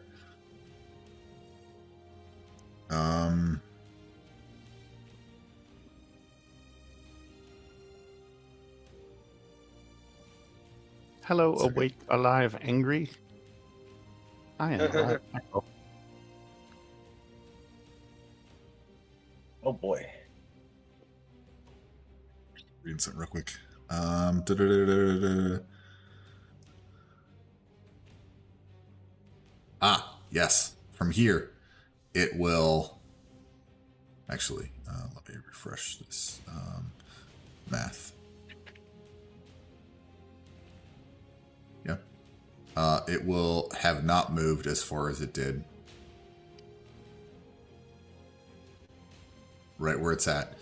It will, the closest thing to him right now. Let me roll out which one he's going to do. Okay, it is going to be Tal. It will take its hand and raise back and pull his arm back, and it'll look like he's throwing like a ball, but part of his hand will, part of his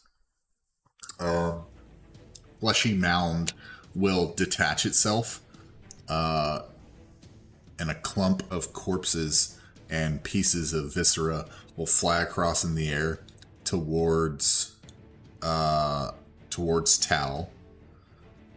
And Tal, I need you to make a strength saving throw.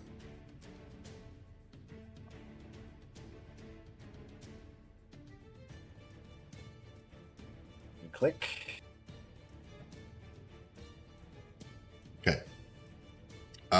As this clump of viscera flies in your direction,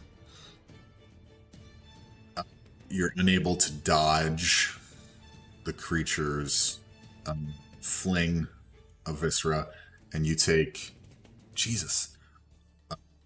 20 points of bludgeoning damage, Nice. and you become entombed in dead flesh. So you are restrained.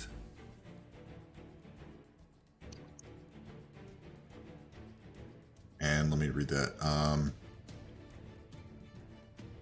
You can be freed if you destroy the dead flesh. It has an AC and hit points. We can try to break free as well. Okay. Yeah. That is one. That is his turn, and you just kind of, you hear like a roar emanate from a bunch of different faces inside the clump that is spine chilling, that I cannot do.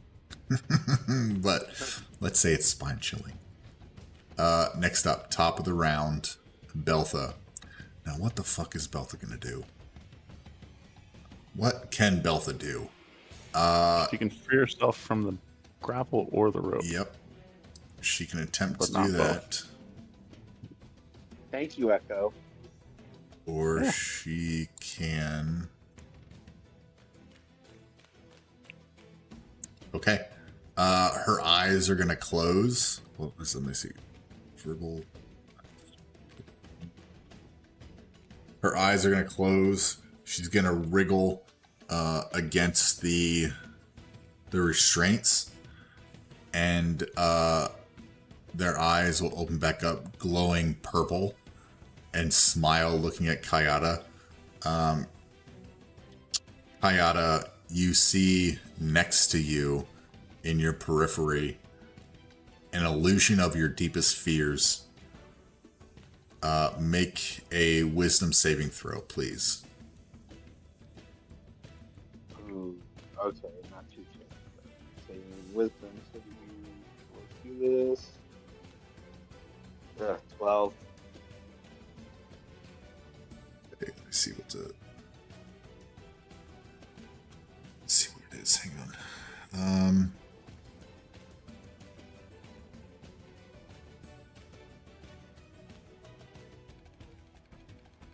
That would've... Yep, that misses. Does it not show? Oh wait, what'd you roll? A 12? Yeah, that misses. Yep. Yeah. Okay, yeah, I was looking at the wrong thing, but it's still higher. Okay, perfect. Pull it back up. You take 19 points of psychic damage, and you have disadvantage on ability checks and attack rolls while this illusion of your deepest fear on your turn. If you want to describe it, you can. If not, that's perfectly okay. Just know that it is happening. Let's see. And then for the duration of this, you make a wisdom saving throw at the end of each of your turn.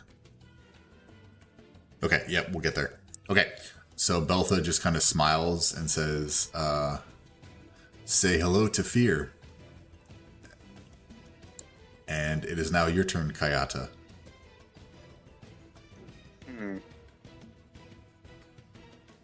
I'll think of something for the fear, but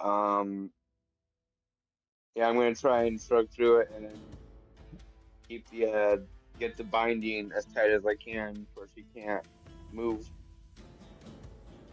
Would be another sleight of hand at disadvantage. Yep. Okay.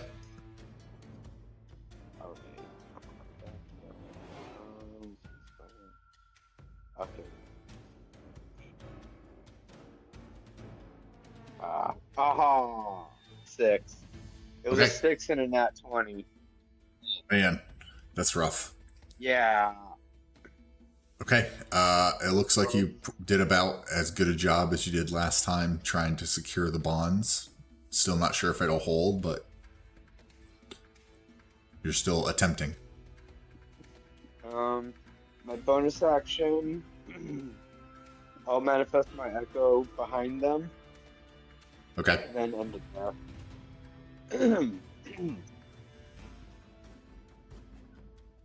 all right. Behind Beltha, I will... Yeah. Okay, let me put... Controlled by Nerdy. Okay, yeah, easy enough. That's the end of your turn? Yeah. Okay. Easy enough. Felmir, you are up. And Mary Poppins is on deck. All right. Well, seeing Beltha giving Kiata some trouble, I'm going to come back over here. And I am going to attempt to stab him with a sword. Okay, at advantage.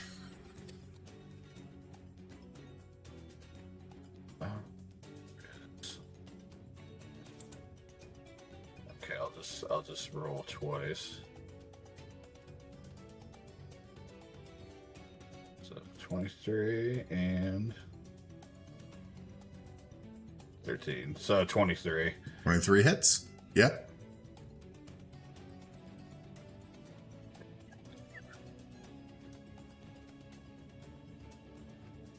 For 7 damage on that one. Okay, nice. And then I'm gonna use my second attack to swing at her again. Okay. Let me do. Wow, it's fine. At So advantage. 17. 17. Meets it, beats it. Nice. Let's Finally, go. making up for all those crappy rolls last time. Yep. Yay. It's good. For It's 10 good. damage. Ooh, for 10 damage. As your second scimitar pierces into Beltha, they cry out in pain, and they say, "Break me, kill me, it matters not. From every shattered bone, 1,000 more will rise. Order will bury me, but chaos will dig me back up and wear my grin on its face." As they are extremely bloodied. Good. I'm going to use my bonus action to command Mary Poppins on her turn. And that's going to be all for Felmir. Okay. Right, easy enough. Next, Mary Poppins is up, All right. and then Echo's on deck. 15. So I'm going to bring Mary Poppins over here to Tal. and I am going to use her force-empowered Ren to attempt to break this flesh that's around him. Yeah.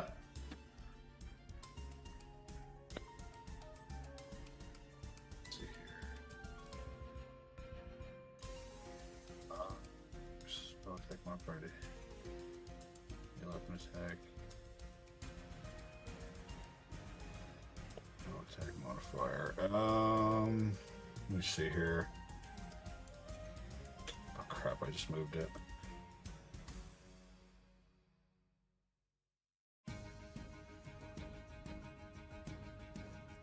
You're Steel Defender. Okay.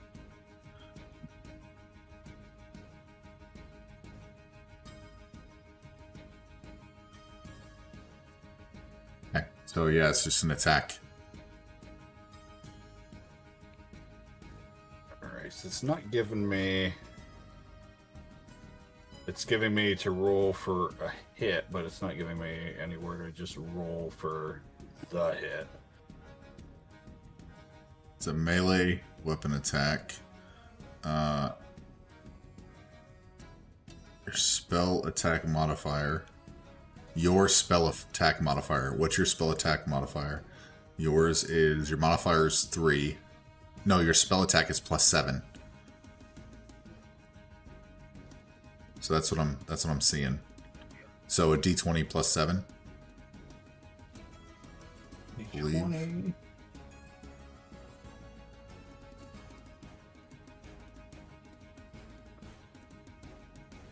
Ugh. So that'd be an 11 to hit that.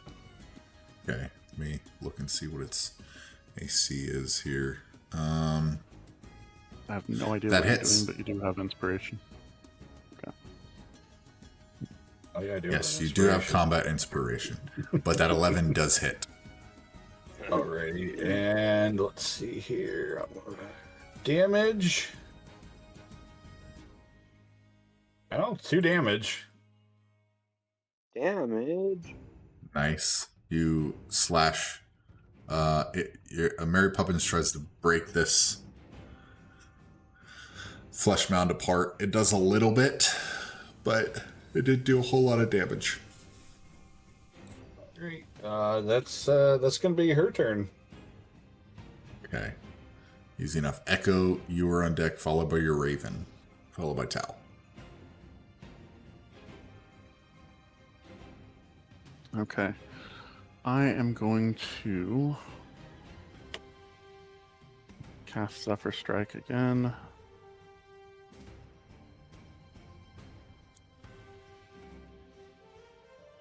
Seven. Which allows me to move my 30 feet plus 30 feet. Yep. Oh, there we go. Is this behind the machinery? Yeah, you'd have to get around the machinery, but you could travel through Felmir's spot to get there. From Meatwad's perspective, is that behind machinery? Right there.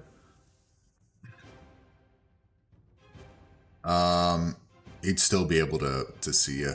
Yeah, it's just a chair, and he's a huge creature, so he can see over the chair.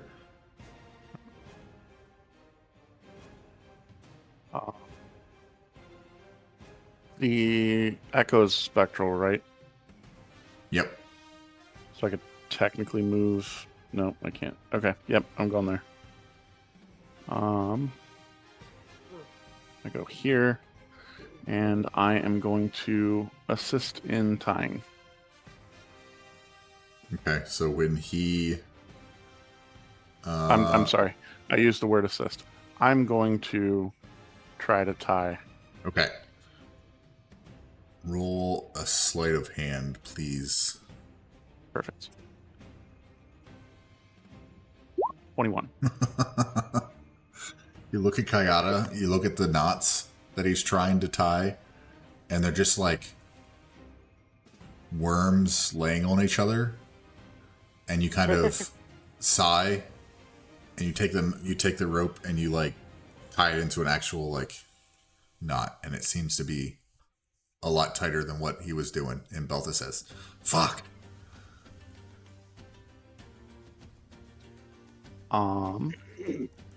Competent rope tying.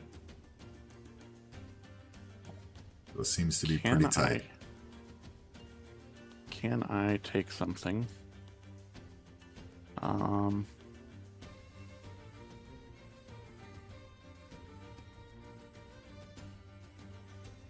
And gag her.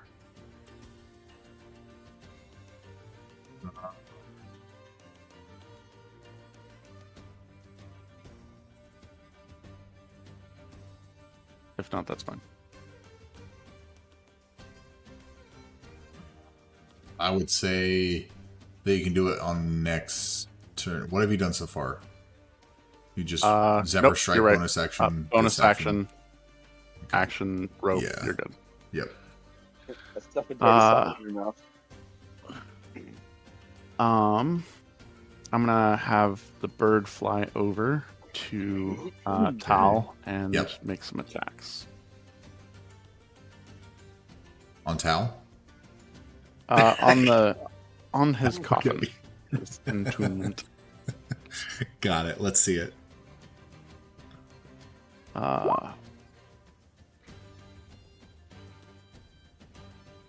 That Help wasn't yourself supposed with to happen. That's fine. I keep forgetting I actually have to Yeah, rolled it to open hit. the spell every single time. Yeah. There we go. Rolling twice for attacks. 23 for an attack. Okay. That hits. And a 12 for attack. That hits as well. So the first is 8 damage. And the second one is 8 plus 6 for the first attack. Or no. Sorry. I already rolled both dice, so let me open the game log really quick.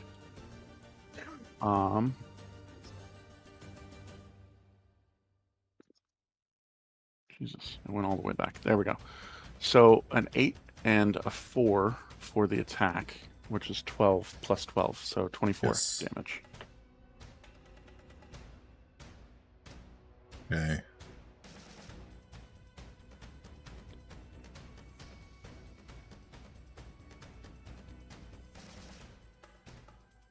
And the extra damage. So I'm seeing 2d8. Yes. Which is 8. Ouch. And then I'm not seeing, so I'm not seeing 24 damage. I'm seeing 8 damage from the first. Okay. You rolled summon It's- beast 1d4 and then summon beast or 1d20 plus 4 2 times, which both hit. But the only damage I see is 8. Okay, so take the 8 because I did roll 2d8s. It's a custom roll and it's not showing up on anything. Yeah. But I rolled both d8s, so we'll take the 8. Yeah. And then it's plus 6 for each of those attacks. For plus 6 for each. Okay, I got you. So 12 plus 8 8. is 20. 20. Yeah. Okay. Gotcha. Sorry, I was looking at something else No, you're in the good. rolls. Okay. The zombie clot looks to be just about broken free. Free away. Y'all are covered in goo and viscera from all the smacking and hacking.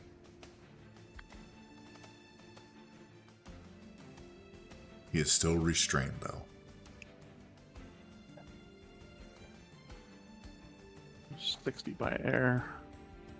So he's gonna fly.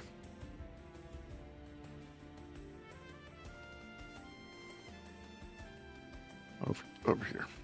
Fly the scientist. away. He's gonna land on the machinery. There we go. Neat.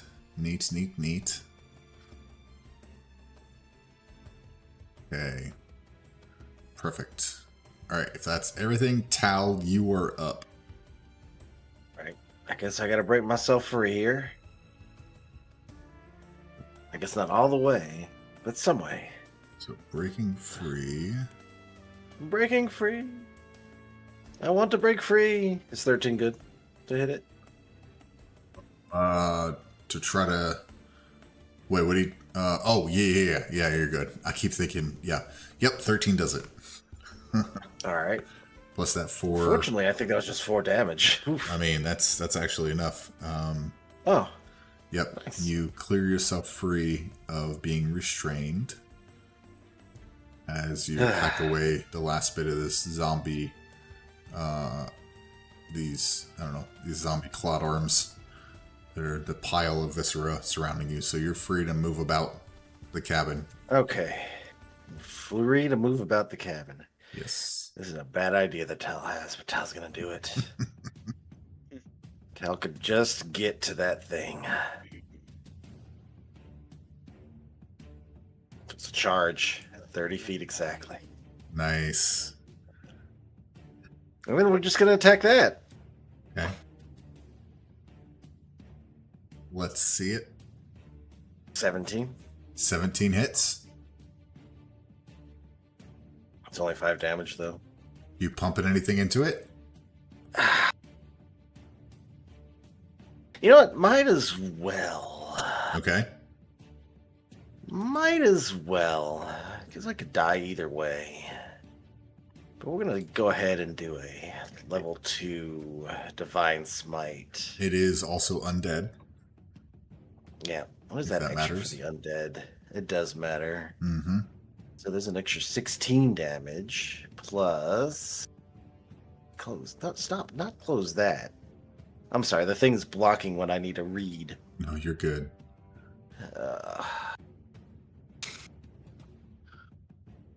And an additional 1d8, so I can just roll There one we of go. those.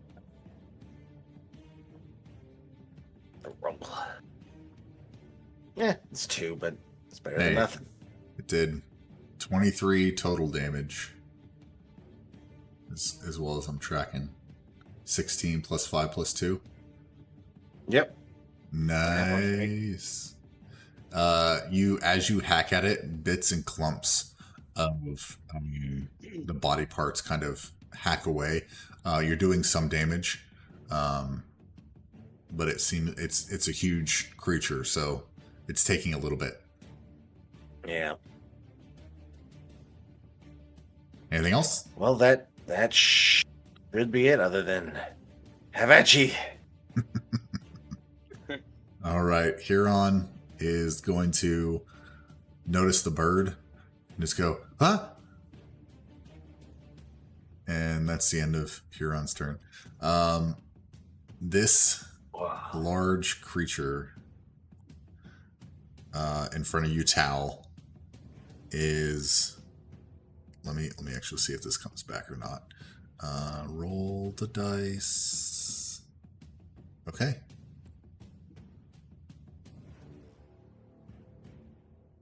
So that a perfect 6 there. It is going to reach up, ball one of its blotted corpse hands, and bring it down on top of you, Tal, Oh no. for a 9 to hit. Oh. Gleefully dodge it. And with this other arm is going to do the same thing. It is going to attempt to swing down at you for a 25 this time to hit. Oh, that one does hit. Okay. I jumped and dodged right into that one. Okay. And you will take 22 points of bludgeoning damage as you're impacted hard by this clotted corpse hand. Oh boy. Yes. You're not entombed, nothing like that. You're just impacted. Took some bludgeons. He is going to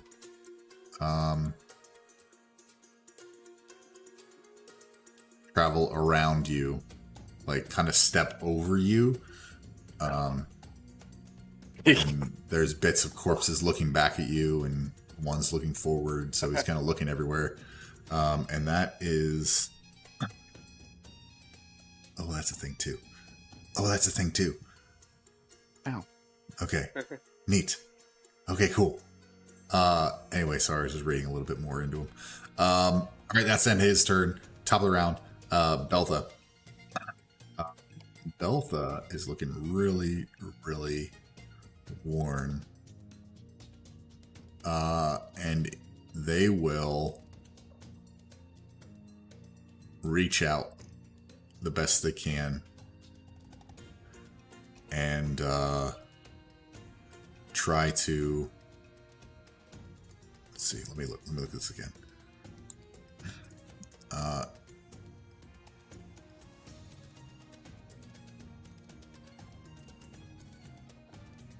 Sorry. Against you have advantage, and grappled is... Would the being tied up do anything? So restrained, you experience the following effects. Your speed is 0 and can't increase. Attack rolls against you have advantage, and your attack rolls have disadvantage. Yep. I think that's the same for grappled. I think is disadvantage on attack rolls against any target other than the grappler. So we're gonna combining them together. It's disadvantage. He can't attack anyone but you. Yeah, it's disadvantage everywhere. He's gonna swing at you, Kayata, because you started this out. No, he's actually gonna swing at Echo because he's the one who actually solidified the knot and getting angry and swinging out with a size strike at Echo for a 23 to hit. With disadvantage? At disadvantage, right? For a 9 to hit. Okay. I was already thinking forward of the damage. For a 9 to hit. And that I assume. And for her second size strike. Again, Echo. Jesus. For math, 10 to hit. Oh, that misses as well. Yeah, misses as well. Nice. Beltha would just roar in anger. Very pissed off and now trying to break free against the restraints, but is unable to actually give it a good go. They attempted to slash instead of break free. So, Kayata, you are up. Followed by Felmir. I'm gonna having seen Echo tie the knot, firmly. I was gonna smile, and his grip is gonna tighten. And he's gonna start dragging Belpha. He's gonna drag them to around the chair. What I want to do is I want to shove the guy off, push the guy off of the chair, and throw Belpha into it.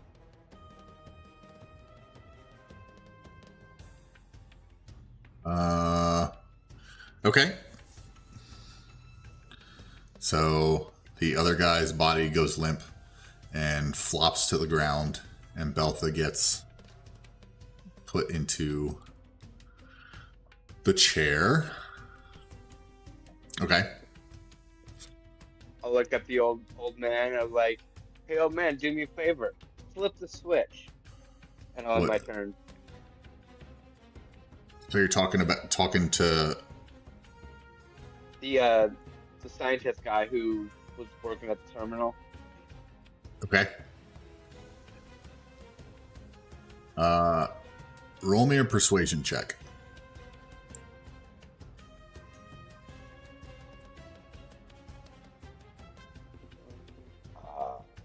11. Okay. Got it. Anything else? That's gonna be it. Okay. Felmir, you were up. You see Beltha restrained on the chair, and their eyes meet yours.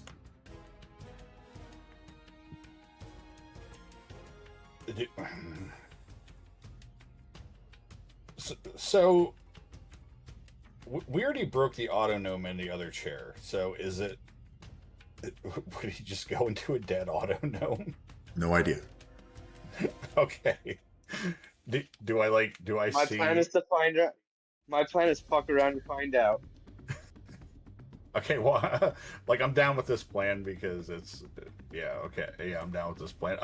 Do I see anything over here I could just force it to activate from here?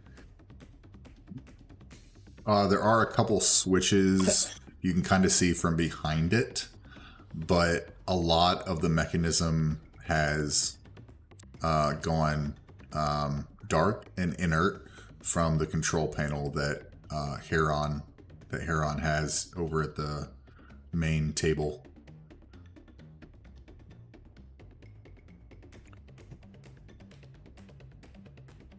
You look tired, Buffer. Why don't you have a seat? Decisions. Okay, I tell you what. I'm gonna hold an action. I'll tell you this. The glowing runes on the chairs, when the autonome was killed or was destroyed, and went completely inert, the red runes on the chair turned off, and when Kayada pushed the gray-haired old man out of the chair, it went off. The green lights on that chair in front of you turned off. But then when Beltha went into the chair, they turned back on. But currently the red lights on the receiving chair are off. If that kind of helps your decision there. Okay, that makes sense. Yeah. Oh, okay.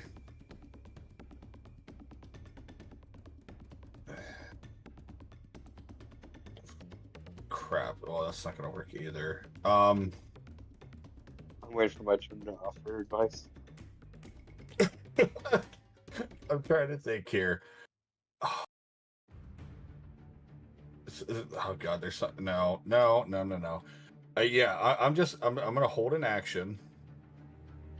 If Beltha breaks free of the chair, I'm gonna attack him with my scimitar.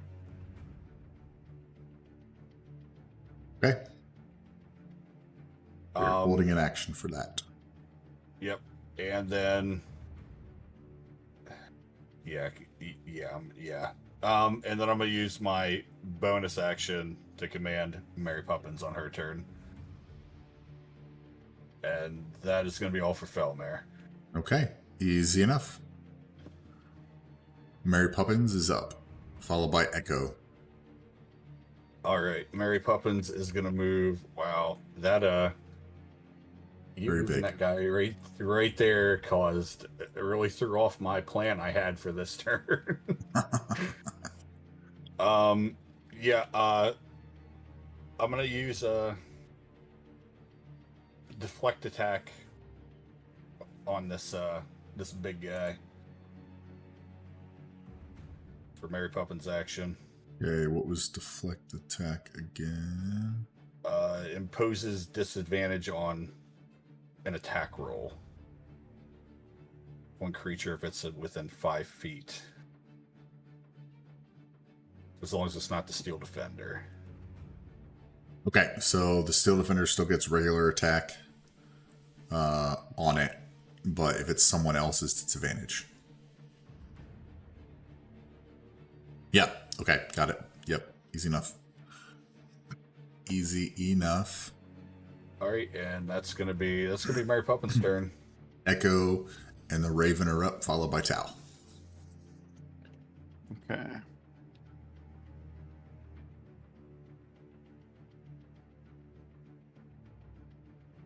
Just gonna fly in. Roll to attack first. Yep.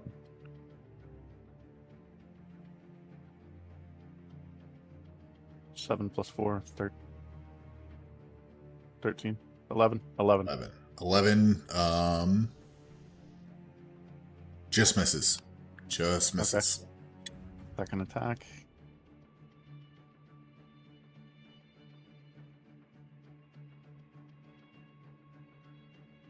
'23. 23. That hits. That hits. I can't Let's see the math pecky damage. 8 plus 6. Caw.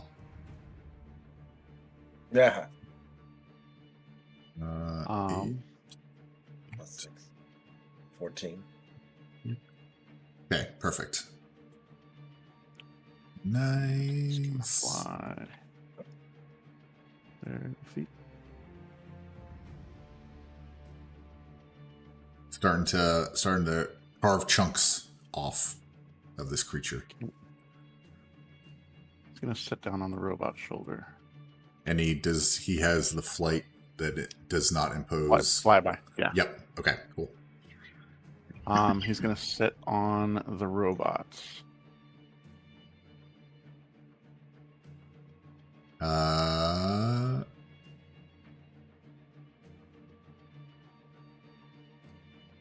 As you sit on the robot, you all see the lights light up. The red receiving chair lights light up.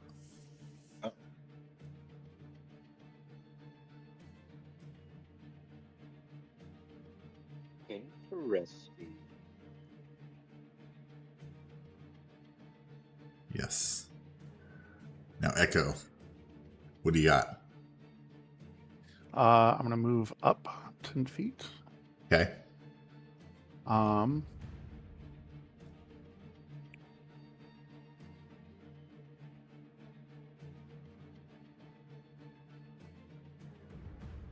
Those daggers. Oh, that's why. There we go. So I have a question. I have an answer.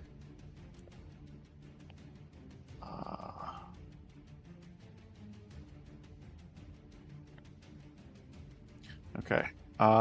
Is he considered engaged for sneak attack purposes? You have a friendly within 5 feet. Yeah, sneak attack should go off. Okay. 18 damage or 18 to hit. 18 to hit does hit. Okay. So this is the dagger. What?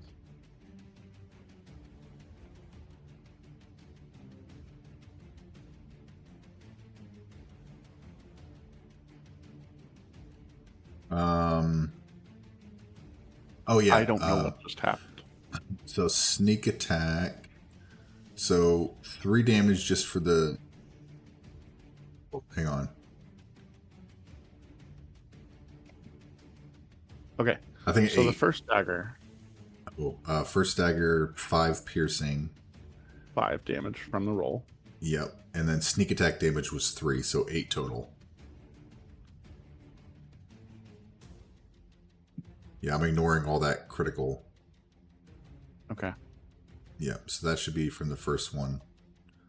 Okay. I'm also So- going to favored foe, Okay. which does not require a bonus action. It just requires me to hit the target before I do it. Okay. And it is an extra D4, of course. Every little bit counts. And then second. Nope, that was first and second attacks, right? Yep. Yep. Okay. Bonus action. Anything?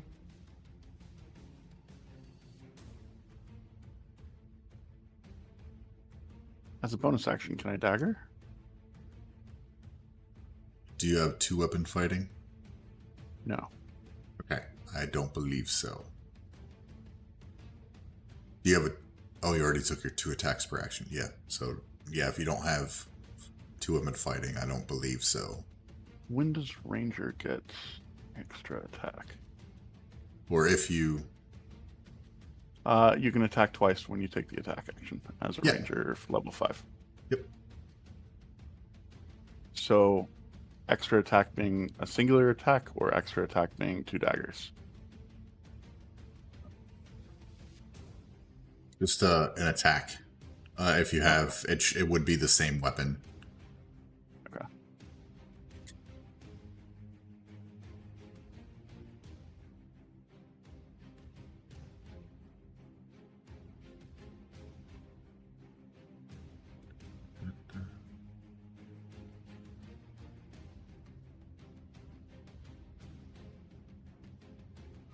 $21 to hit does hit, and then 4 piercing damage, and then favorite Yes. foe goes off again. I don't like it combining. Yeah, it's weird. It's doing that plus crit rolls, and that's odd. Okay. So 2. Why is it double rolling? But 2, so 4, 2, so 6. Okay. 6 damage. It is now looking bloodied. It is looking bloodied. As far as a large, malclotted zombie creature can look bloodied, it's looking worse from where little bits and pieces of viscera and body parts are starting to slowly slack off and plop onto the floor. And I'll Bloody call nerd.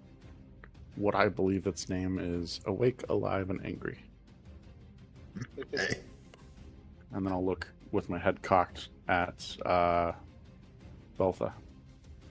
Be like, we really need to workshop names. That's it for me. Perfect. All right. Your Raven did its thing. Tal, you are up. It's looking pretty Tal's rough. Yep, Tal's looking pretty rough. So he's gonna sing a little ditty about when he thinks about it. He Back lays in on hands. Just gonna dump almost everything that he has for lay on hands on himself to give him 25 more. Nice. Down to 10. And That's the lowest Tal's ever been. yes, it is. Scary. All right, well, with that though, now I'm going to angrily swing my hammer. Stop. Ooh, and I did well with that anger. 24 hits. Can you? It's a 7. 7. I was going to ask you if you Again. pump another smite, but you did lay on hands, so. I- Yeah, Yeah, I wasn't gonna risk dying until this thing's dead. that's true. That's true. All right. 7. It's a 15 with another 7. It is looking on the cusp of destruction. It is if its body was like a singular thing surrounded by meat bits, it looks really skinny now. You know what I mean? It's like the wire frame is pretty much left. of zombie parts. That new Atkins diet is working wonders. Yep. Yep. Wish I could lose weight that fast. The the Atkins cold steel diet. The doctors brought you under the knife. All right, that was my turn. All right. Easy enough. Huron is gonna kind of look over at y'all and yell, "I've never done it from a live being to a live being, but I'm worth giving it a shot." And he starts flicking controls. And he says, "Flick those controls in back." And he like points to like the backside of the machine. And that is into his turn. The large or skinny clot creature is going to get super irritated and slam down at Tal for a 12 At disadvantage. disadvantage. Yep, for a 12 to hit. on the This- first slam, and then the second slam is going to be an 11 to hit. My shield's doing its job. Yep. It's Should easier smoke out my shield. to block that thin corpsey arm than it is the beefy amalgamation. And that's actually the end of his turn. That's all he can do. He is going to. Imagine I think going. Sorry. He's going to stay where he's at. Beltha.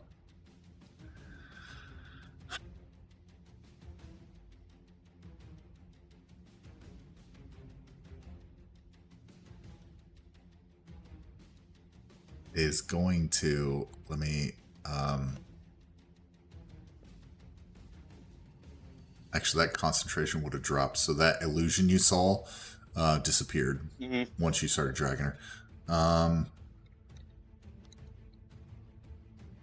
me look this up real quick. I have the stat block off to the side, but it's not a direct link, so I have to search up the spells.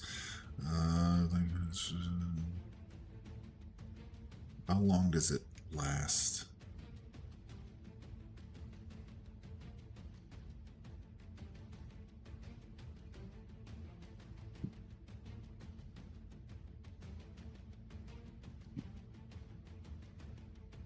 Okay.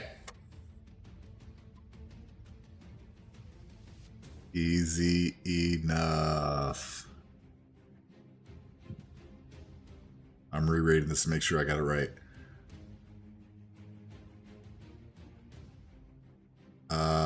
Okay. Okay. Okay. I'm getting a name here. Hang on.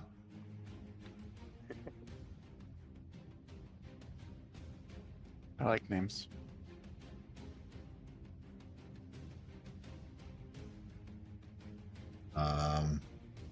Shit. Can't wait to meet a new friend.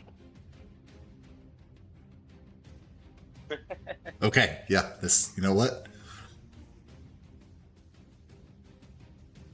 Shit. Oh my gosh. I'm getting, okay.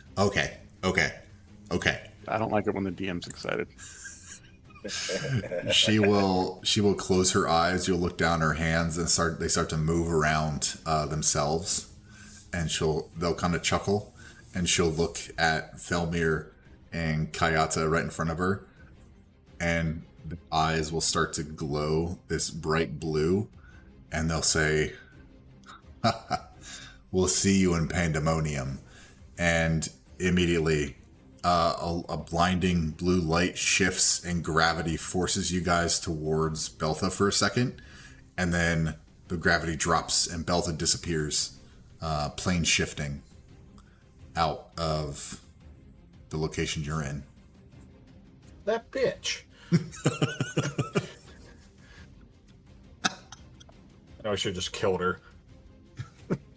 I There was an literally option. in my mind, I literally the Tiny Tina's Assault on Dragon Keep Borderlands 2 DLC. I just imagined. I told you we should have punched her. So Beltha is not in combat anymore. It disappeared completely. Plane shifted out of there, leaving you all staring at an empty chair. Kayata, it is your turn. There is still a large amalgamation zombie clot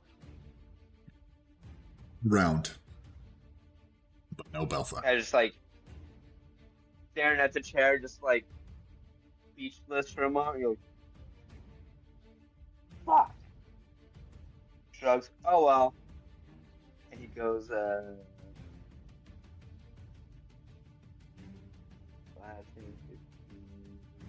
grab it here, and I'm gonna break tradition. And let's see here. Go ahead and shoot my crossbow at him.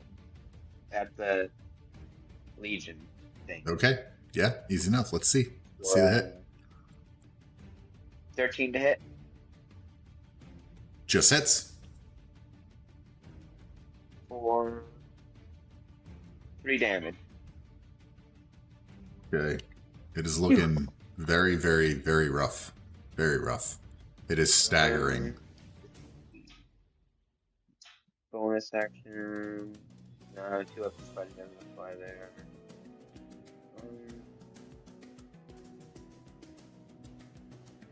Bonus action, I'll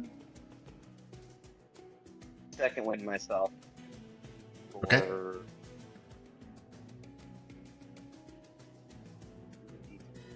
Oh, I'm dying here. So 14 heal. Okay. And that's going to be the end of my turn. Easy enough, Felmir. You are up, seeing Beltha having plane shifted away, and your chances of killing them shifted with it for now. Right. I'm gonna move 5, 30. I'm gonna move right up to here, and let's see, what am I doing here?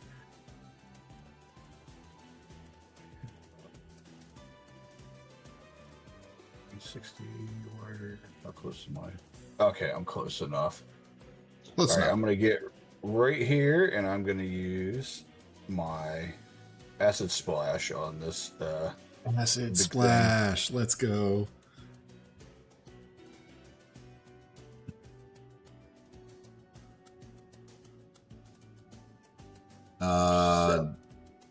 It's a dex save. Okay, let me see if it pulls up the new stat block, because I think the new stat blocks. Oh, that's right. It's Ravenloft. Never mind. They don't use new stat blocks for Ravenloft. Dex save. It's going to come in as. Let's see. Nope, just con is a plus. So this roll is a 6. Failure. Nice. As you hurl this splash of acid onto this huge undead zombie clot that's staggering, how do you off this thing? I'm just gonna douse it with acid and watch it melt into the floor.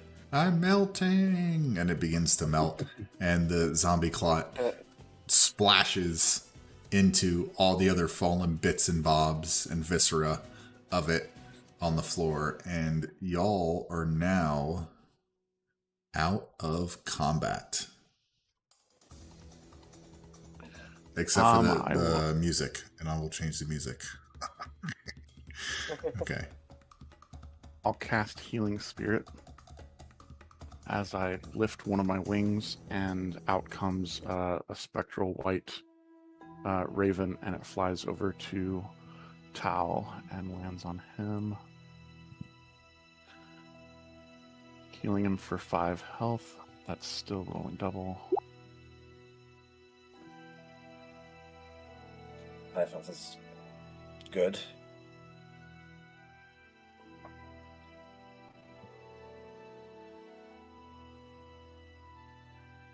I was just gonna poke at the viscera that's melted. Good riddance. And then the bird will come back and land on me. 4 health. Okay. And I'll call the raven to me as well. So Okay, you sitting on now one shoulder. Go ahead. Sitting on one shoulder is the black raven, and on the other one is the white bird raven. Gotcha. Choo choo. And then the spirit will poof away. I'll still have the black raven. Okay. Perfect. All right, now, so y'all are in this large warehouse, a bunch of crates and boxes. They're open, some closed, some smashed. A handful of blue cryo chambers that may hold frozen over time bodies in cryostasis. The chair is partially activated currently. Well, it's just on. There's nothing in either seat. The ottoman falls out of the seat. What would y'all like to do? You said there were. I don't check. Go ahead. You said that there were bodies in tanks. Yeah, so there's over in the 3 cryo chambers and the 2 over here. Moving around, you kind of notice that there were like bodies in them. In several of them, not all of them, but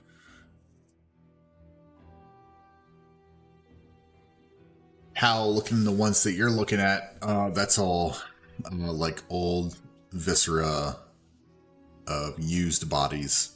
There's like little bits of organs and blood that kind of spew into the slurry pond over here.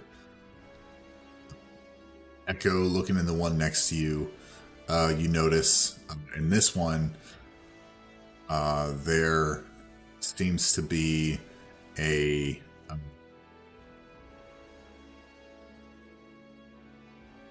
humanoid in it that is bald, save for a singular, looks like started to freeze over mechanical mohawk.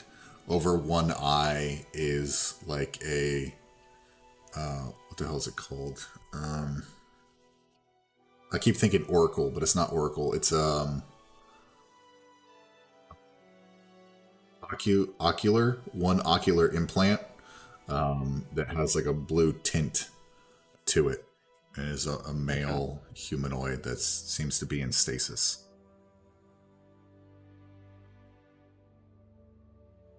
I'll check this other one really quick. The other one seems to have a female elf body in it. However, about 90% of it has like deep freeze frosted over, like portion of the container was opened and it like frosted over, so the body's now very much blackened to like frostbite. Okay.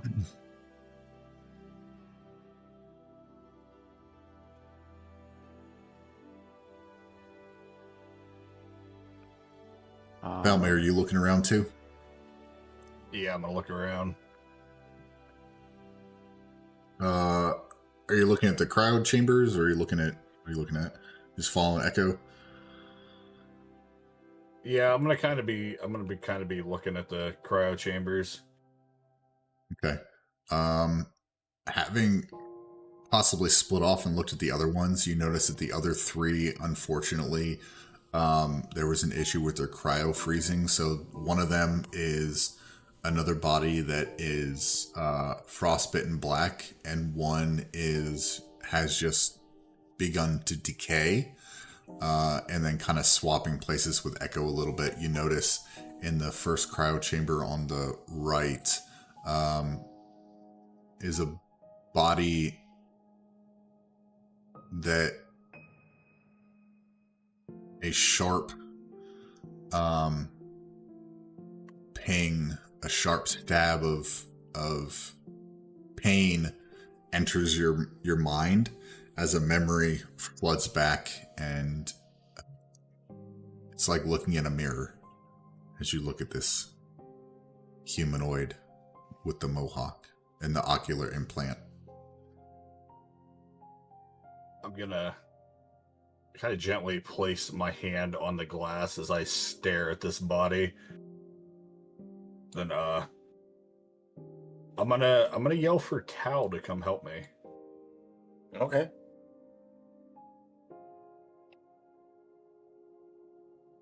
I need to zoom out. Where are you? I'm above the dead corpse of that monstrosity. Next to where you were originally standing. Yeah, all the way back here again. All right, I'll help. I'm gonna look and see if there's like a panel or anything that will pop this open. There's kind of like a handprint press that you put your hand on. It looks like a not really a biometrics reader, but it's just like a lock in the shape of a hand. I'm gonna try to press my robotic hand against it and see if anything happens. As you do, the locking mechanism presses in, and you hear a loud whooshing sound, and you see air escaping from the cryo chamber, and the lid begins to rise and pivot open, and like a cold fog begins to drift out of this chamber, leaving this humanoid exposed.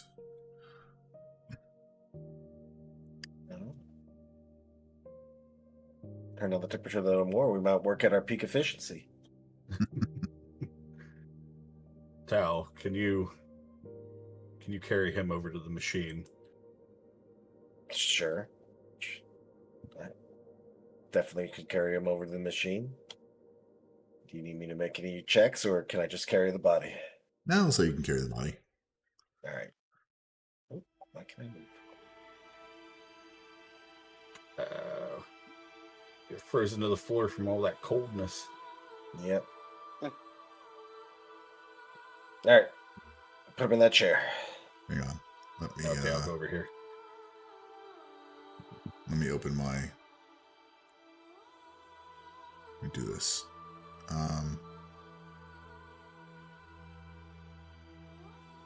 Don't mind the size of the thing that pops in here in a second. Oh, Don't mind the size. Okay. jump scare. Is that the chair you're putting it in? Yep. That would be the right way, right? Or should we go the other way? What is Felmir trying to do? Felmir, what's going on? Felmir is trying to use this machine to put his conscious into That body? I think we need to go the other way around, Felmir. Unless this has a reverse switch.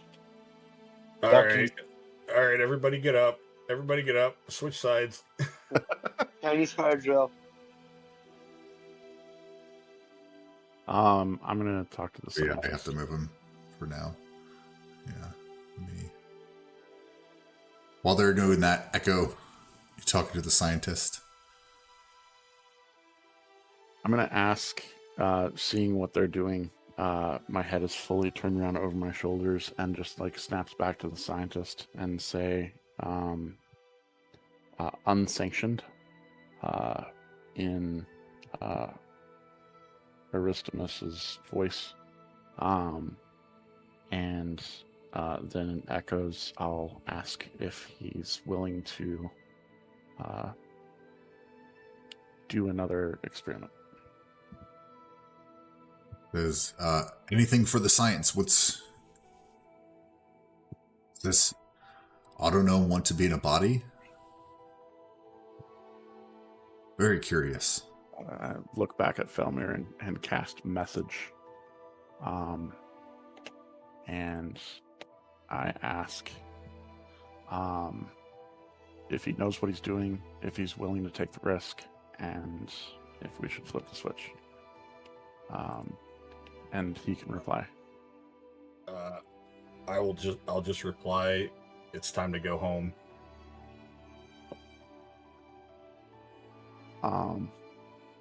I'll holler to Tal and tell him that there's some switches located behind the machine, and I'll ask the scientist how to interact with it from there. Okay. Very easily done. Let me pull this up.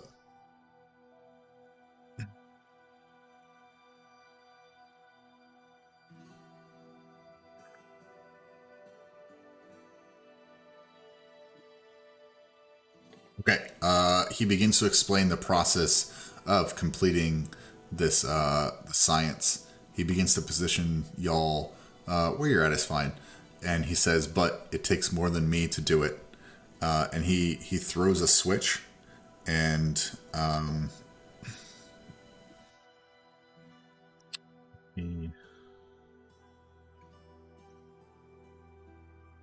as he throws the switch, you start to see the chairs begin to hum to life, and sparks start crossing the pipe into the center like cylinder cauldron area, and it begins to bubble and course. In the clear pipes, you can see like blue,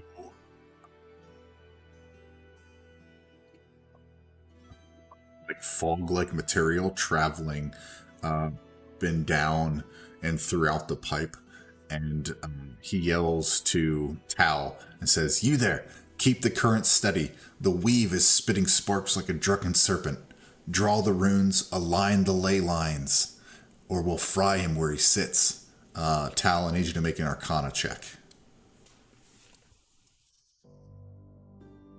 Can the bird help?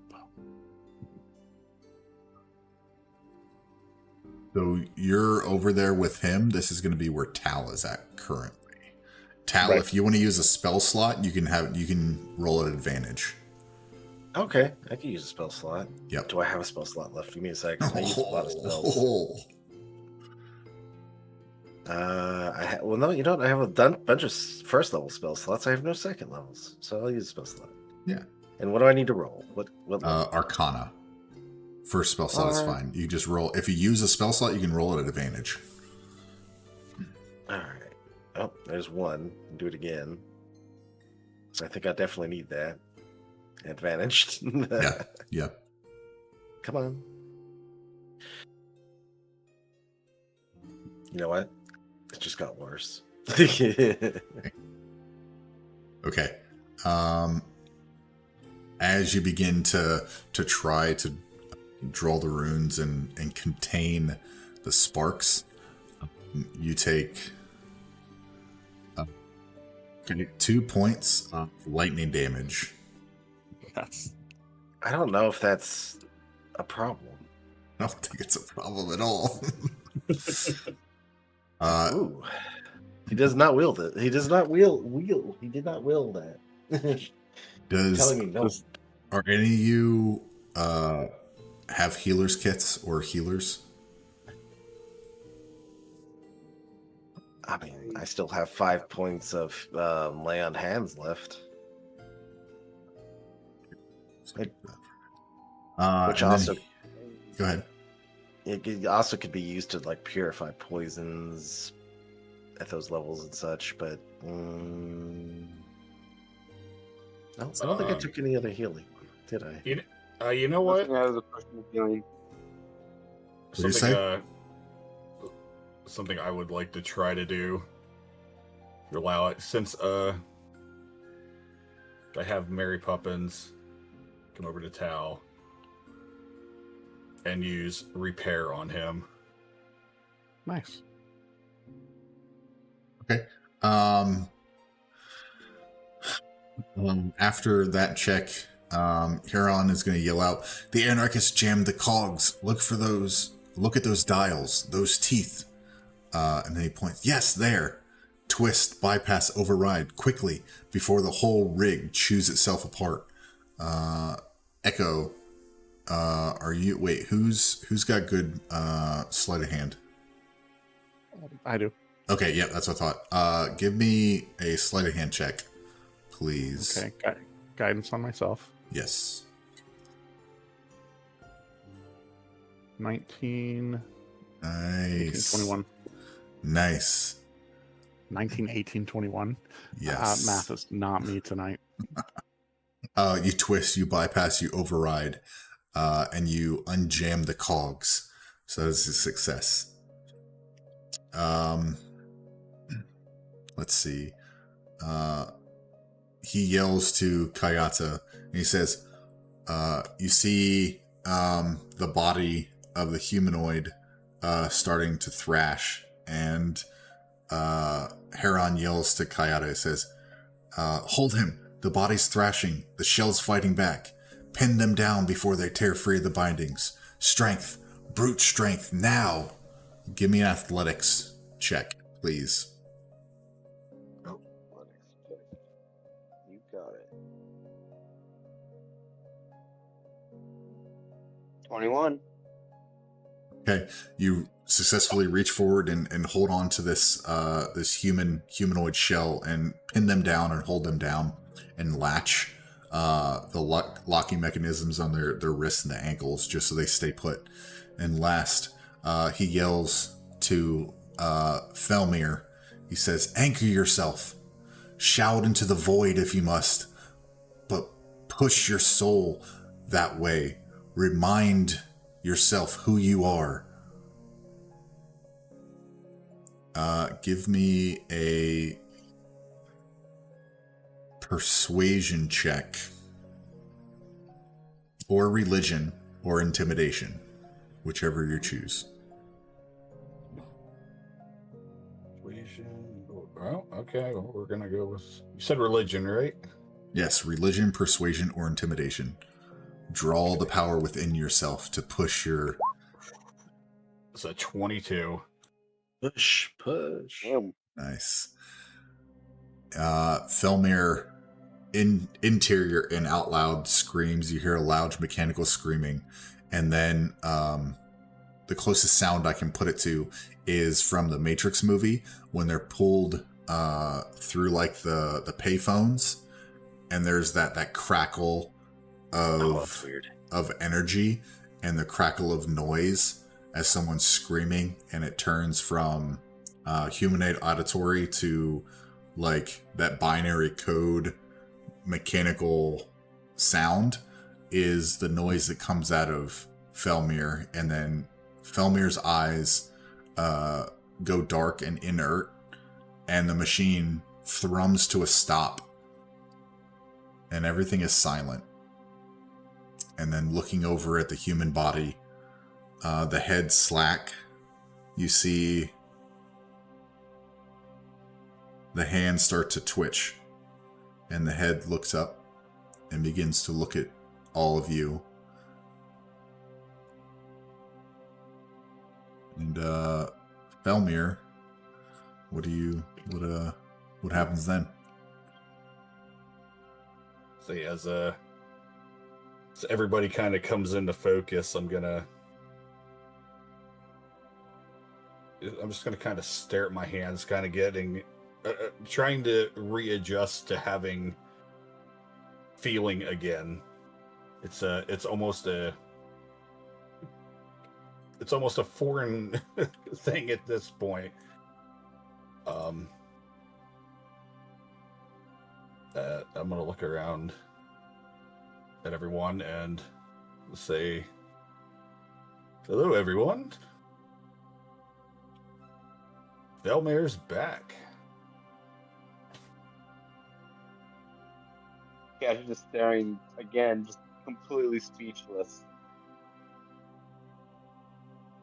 I'm gonna kind of stand up out of the chair and just kind of, kind of do a little stretch a little bit, try to work out his body's been frozen for a while, trying to, get the muscles moving again. Feeling a little stiff. Huron falls over and says, "Great Scott, it worked!" Great Scott. Scott. As I come to, like, in this body, you're also gonna see like the lights go out in Mary Poppins' eyes as she collapses to the ground.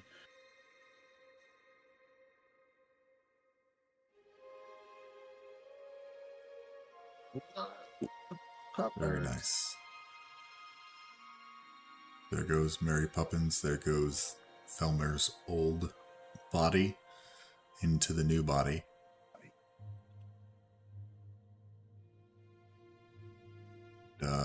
Now, in the new body, y'all are... The machine turns off,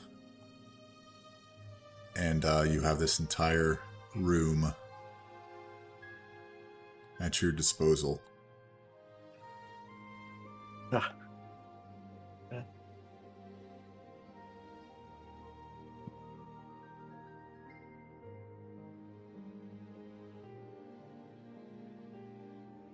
I'll extend my arm.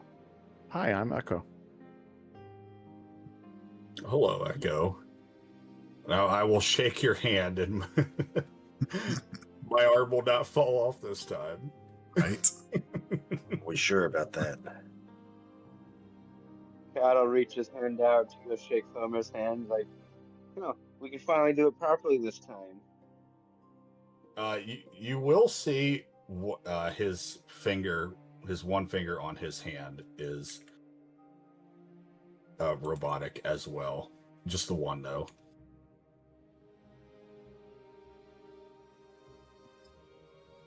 Nice. Have you said your Don't worry, Felmer? Felmer. Next time we'll get that damn Beltha.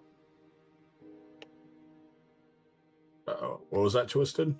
Have you said that you're Felmer? Are you giving them any extra information? I did. Well, I did say Felmer's back, but Oh, I didn't hear that. well, yeah, I'll tell them all. Yes, this is who I truly am. When Kiata says we'll get Belthier, you'll hear Echo mimic Felmir and go, kill, kill, kill. Choo choo. I am going to go over to Felmer's old robo body, and I'm going to pick it up because I want to take it back with us to kind of give it a almost proper burial. It's a way of saying goodbye. It served its purpose.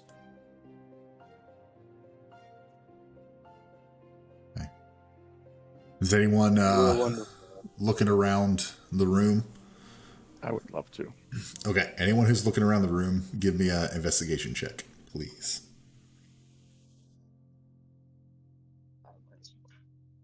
Oh, I got an 18. Me too. A 2. I needed to be on my new character sheet.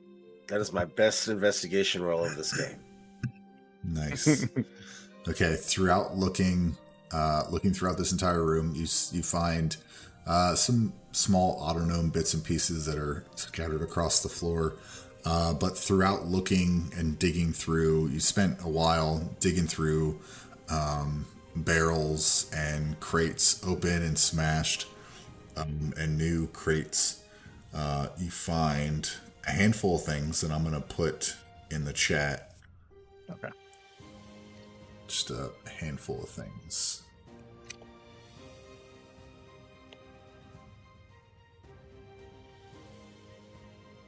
You find perhaps of proof against poison. You find a drift globe. You find an immovable rod, a potion of vitality, eyes of minute seeing, dimensional shackles. And then you find a locked chest. Well, it was unlocked, actually. It has 320 gold, 75 silver, and 12 platinum pieces. And then you find 60 gold's worth of rings and jewelry. And that's throughout the whole warehouse. Does anyone have any particular thing that they want? Echo will bring everything and put it on the floor in the center of the room. I'd have to go through a little more on chat. Yeah, that's fine. We can leave that up and I can put it in the... Yeah. So, also, on top of this, D&D Beyond now has party inventory as well, where you can add currency and items. Yeah, I saw that. The Mimir that you all have, I added it to the party inventory just in case, someone goes and it... Just so it's there. But y'all can talk offline, do what you want to do for that party inventory, but it's available now. Update. D&D Beyond. D&D Beyond, everyone. Well, since it's in the since Mimir's in the party inventory, are we still like having one dedicated person that has it, and if they die, it's always just in the party inventory? Or... Yep. Currently, right now, I think it shows that it's tuned by you. Yeah. In the party inventory. I think when it switches hands, it'll attune to them, but still remain in party inventory because it shows attuned by, I believe. Yeah. Please. And Huron comes up to all of you and says, "Well, what now? You mentioned a job?" Yeah, I guess back to Artemis. Okay. But first, let me do this. And he walks over behind the machine. He takes out a single part from the machine, and then he walks over to the other table and takes out a single part of that table. And he says, "Now it will not be able to be utilized without these parts, and I will hold on to them. Hopefully, I can continue my research." Mm, Atticus was like, "That's smart." while he's over at this table, Yeah. Echo's gonna stand in between Felmir and Tal. And in Heron's voice from him screaming, "Stop breaking my things," I'm gonna say quizzically, "Breaking my things?" Breaking my things. and leave the decision up to Tal and Felmir.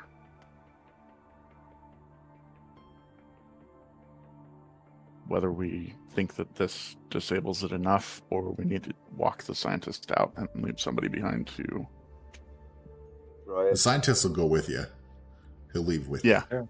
Yeah. But I don't think he's going to take too kindly to us smashing if we decide to smash. Gotcha. Gotcha. So two of us could walk him out. But you guys being... Yeah. Have someone just lollygagging. Tell you know what to do. I think that's up to you guys. I'm gonna I'm not walk sure. out with I the got scientist. I got that level 8 intelligence. I'm sorry. I'm also trying not to sneeze really badly. It's just driving me absolutely you're good. crazy. I'm gonna ask Kiara to grab Pups. Okay. Wait, hold on a minute too, because we still have this unconscious old man on the floor. Is he? What's going on with him? He's an unconscious old man that has Oh, just probably been take laying him there. Can I carry unconscious old man while Yeah. Kiara carries Pups? Sure. Yes, I'm carrying other Felmare's corpse. Yeah. Oh, by the way, guys, we need to stop at a shop sometime. Probably soon, before we get into another, Wow, this takes looting to a whole new level. Collecting your dead. If I take the chair, will that break it enough?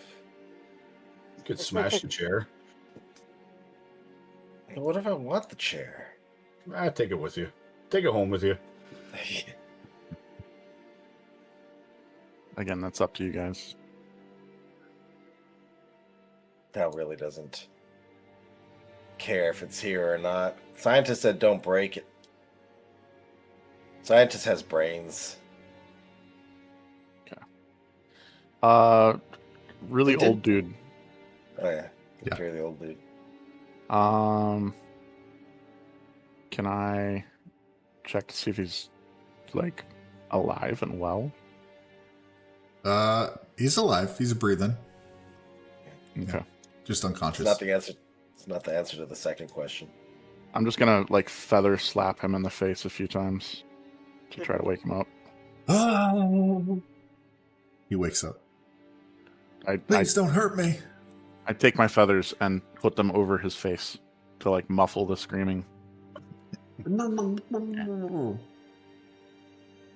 choked by a feather pillow. And his eyes are I'll- wide, and he's scared shitless. I go ahead and swing my feathers, fan them away so that he can see me.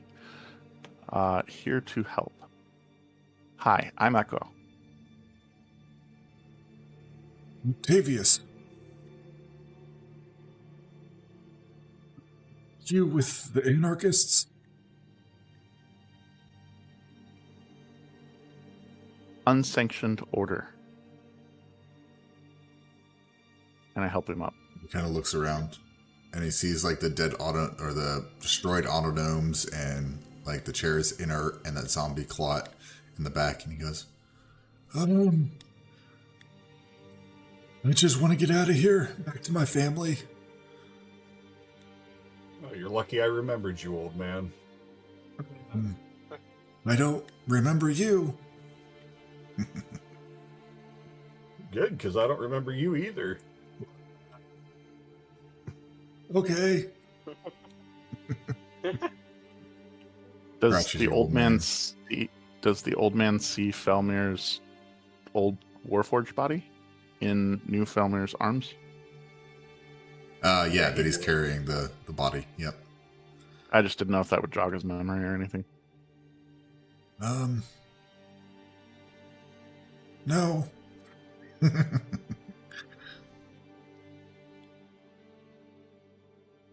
And you said Octavius? Yep, his name is Octavius.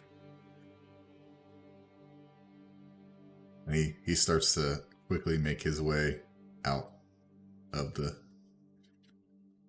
area. So carrying go ahead. Where is home?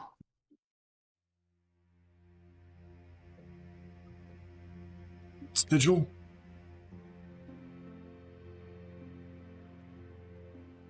I came to Automata to witness the peace and tranquility of the cogs moving. I do it once a year, but then I was snatched by some anarchist scum, and then they brought me here and knocked me out. I too go on pilgrimages. I will take 20 gold worth of rings and jewelry Okay. and put them in his arms, in his hands, for safe travels. Thank you. Now, Still holding on to him, I look at the rest of the party. Do we need him to talk to the order? Or we just release him? No.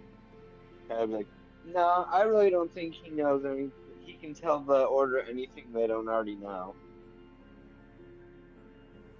Okay, I say back to him in his own voice, go home, and I release him. okay. I have to go find the train. And he shoves everything into his pockets and says, bye. And he starts to crotchety old man with a quickness. While I'm holding him, his hands are full with $20, 20 gold worth of rings and jewelry, Yeah. which I'm assuming is 2 handfuls. Can I roll sleight of hand to like just pat him down, see what he's got? He has nothing on him. Okay. Yeah. Seems like a lot of that would have been taken already. Fair enough. Yeah. No use of dead body having bits and bobs. But now he has 20 Okay. gold worth of rings and stuff, one of, or a couple of which may have been his. So. Oh, cool. Might be able to buy him a plane or a train ticket. True. Anyway, So. up to y'all. Everything else. Oh, y'all. What are you doing with the machinery? Are you leaving it be with it parts taken so it can't be utilized by the anarchists? Or are you gonna smash? I'm gonna wait. I'm gonna wait for the rest of the party to leave, and I'm gonna attempt to, I guess, take a few more important pieces from this thing. So even if Doc Brown comes back, they won't be able to use this ever again. Okay. Give me an investigation check.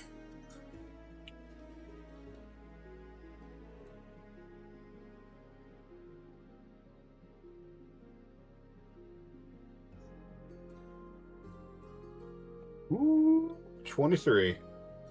Nice, not You- 20. Nice. Yeah, you do find a couple pieces that look very integral to the workings of this piece of equipment. And you wonder why Huron did not take those. Because those seemed more important with your Nat 20 investigation. Yep. I'll take all of them, and I'm gonna open up a compartment on Felmer's robot corpse, and I'm gonna stick them in it and close it up so that way nobody else notices I have them. Very nice. Very nice. All right, so y'all leave the warehouse with the bits and bobs and the important pieces that you snagged. Loot in hand, Beltha plane shifted away. The zombie corpse just kind of lying there.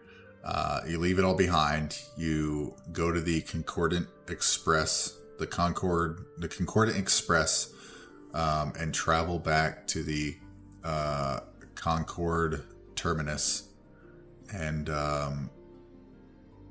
there, waiting for you, is Artemis.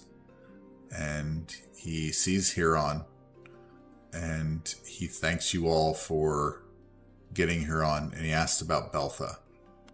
Says, but what of Beltha? And the machine? Yeah. Cattle kind of scratches his head with it. Yeah. Fun little fact about this Belfa person. They can kind of teleport. So Beltha is still at large? Yeah. It seems she plane shifted. Is the Except machine... Pandora. Is the machine inert? And he kind of glances over at Huron. Says, have you destroyed it like you were asked? See, the machine won't cause you any trouble ever again. And Huron speaks up. He says, well, and he holds up a couple parts. He says, if I am allowed to continue my work, I have a couple pieces, but we can talk about the numbers later. Art, it is good to see you again, Artemis. And Artemis says, yes, Huron, it's good to see you as well. You always get yourself into picky situations. If you're willing, we will have you back. There will be new parameters of your employ, but we can talk about that later. I'm assuming, and he points to the rest of you, that you all would like to go to the planar gate. We kind of hope that you will be on your way soon.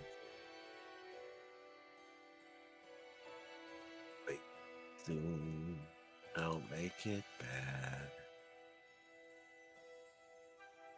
I'll be like, yeah, let's wrap this quest up. So he takes you all off to the side, away from prying eyes, and hands you a sack, a little sack of, says, here is the promised gold, and he hands you all, each of you receive a little token that has the Council of Order symbol on it, but underneath the symbol is little gear. So it's like combined. If you look at the handout that you have received, the letter from Artemis, at the very top of the letter is a symbol of the Council of Order, or it is the, oh my gosh, hang on, the faction. It is the Fraternity of Order symbol with a cog wheel behind it. So it's the Council of Order's connection to the Fraternity of Order. Does that make sense? Yes. So you all receive a token of their appreciation, showing that you have access to Fraternity of Order and Council of Order faction sites. And he also hands you all a a piece of paper that states, all in all, it's got a bunch of writing on it. It's front and back, very, very, very tiny writing. But looking over it, it is a Council of Order pass to skip the queue at the planar gate and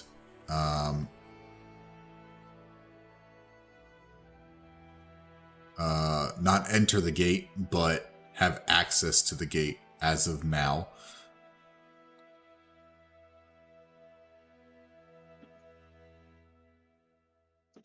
And he thanks you all, and he and Huron walk off down the platform of the Concordant Express, or the Concord Terminus is the name of the station. Seeing where yeah,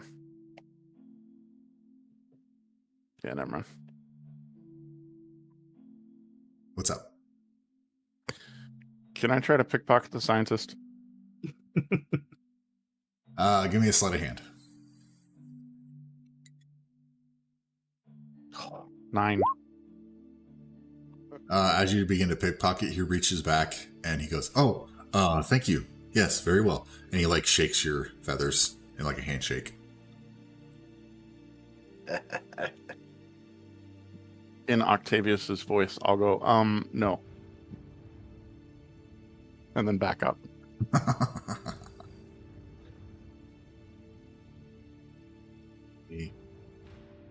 This guy, there, the Raven, this one. Okay. As you guys jump on the Concord Express, you hear next stop, gate to Mechanus. You'll hop off. Where are you guys at? Okay. You skip the queue.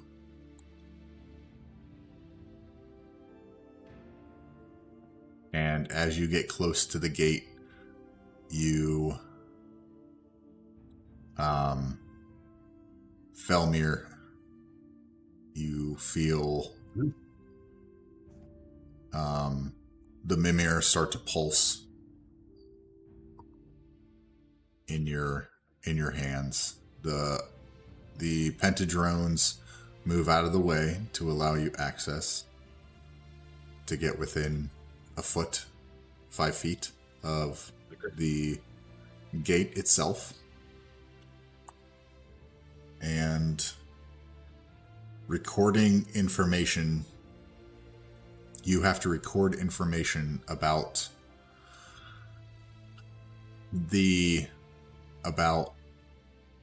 automata. Let me give you an example just so you can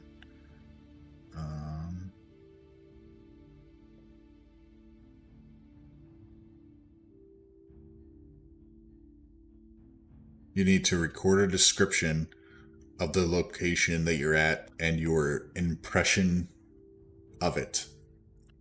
So of automata. So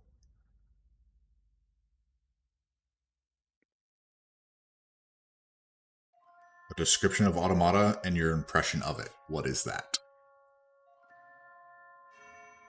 Oh, well, for description, I would...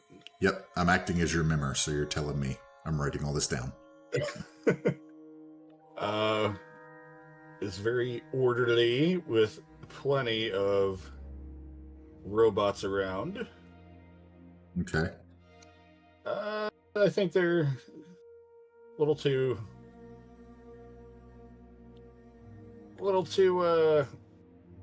strung up on the paperwork around here, but this is what it is. What is my impression of this place? My impression of this place is the lines suck. But there are some nice people here. It's definitely a nice place to visit. as long as you're not trying to get into Mechanist.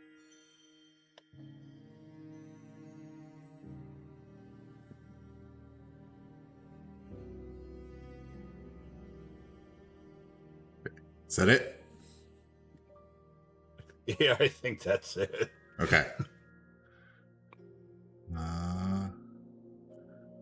Got it.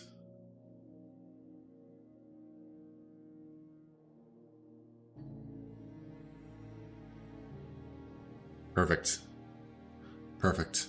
The Mimir springs to life and gathers that information about Automata.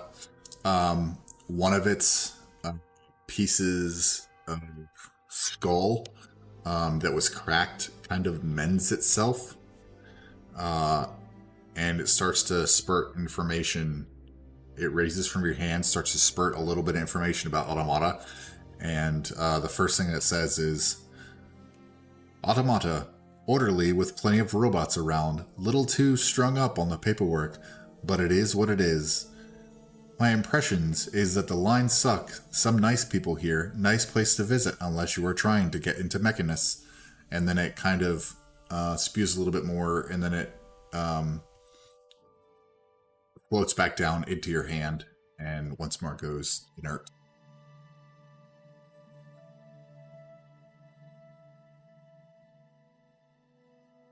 Well, I guess that's that, boys.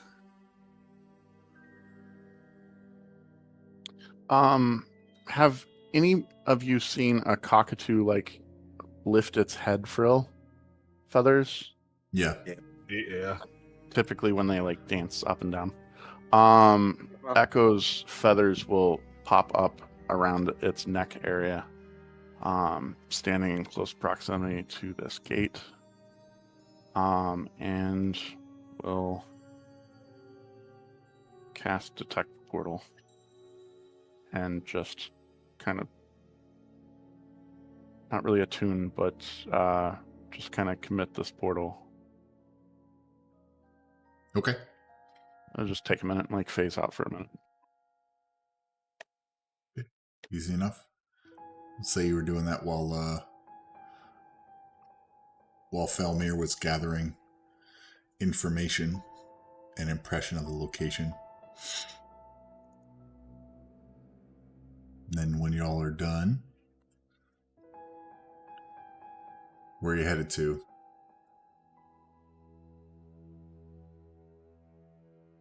I guess I- back to the Walking Castle. The Walking Castle? I would like to stop at a shop before we go anywhere. Do you want to bury, disassemble, repair, or turn on Felmir? Kind of popping my head side to side, looking at the old you. We'll do that once we're back on the road.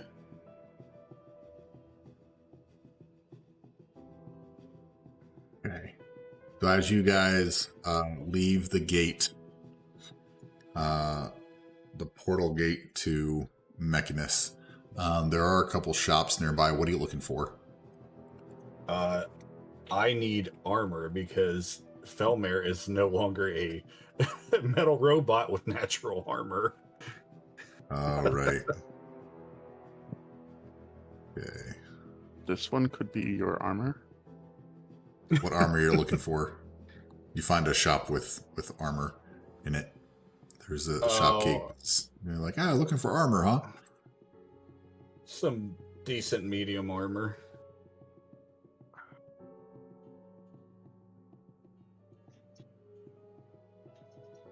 Okay, let's see.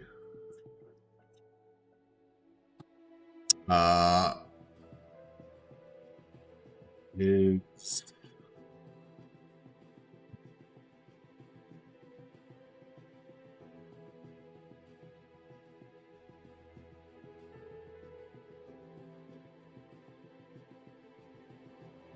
they have hide armor for 20 gold. They have chain, shirt, and scale mail for 100 gold. A breastplate for 400.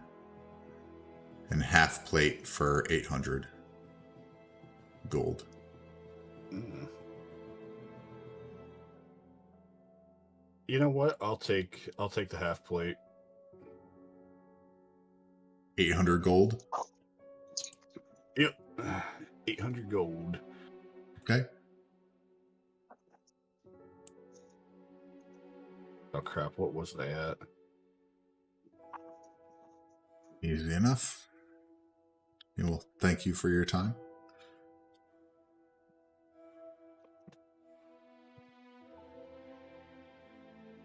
All right. And after doing your brief shopping, y'all head back. Let me delete some of these guys. Delete. Oh. Yeah, deleted. No, I didn't delete too much. Where is...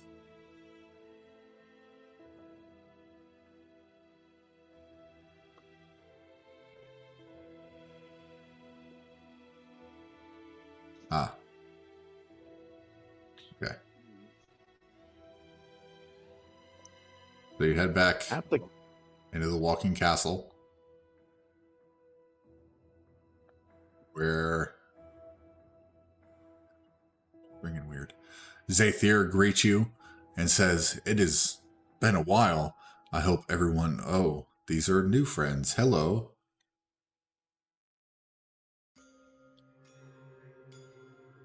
Still here. Looking at the new Felmir. Kayada, you died already. And, right, you knew Zathir, I believe. Echo and Felmir says, "Well, always welcome new friends. Where to now?" new friends. Hi, I'm New Echo. friends. "Hello, Echo. I am Zathir, and this is my walking castle." I must send the Raven a perch. And, "I think there's a room for you, actually." And she comes over and she opens the door right beside you. yeah. "Hey, that's nice. It has a room just for you."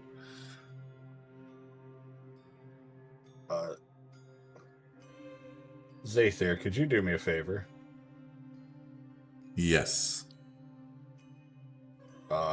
Could you take us out somewhere, let's say fairly secluded, where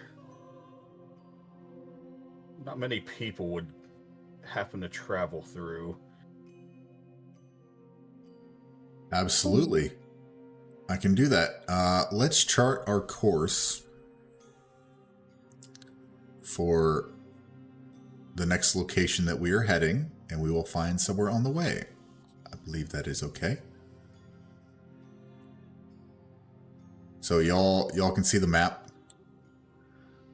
Yep. So there's a few pieces that are still missing from the Mimir.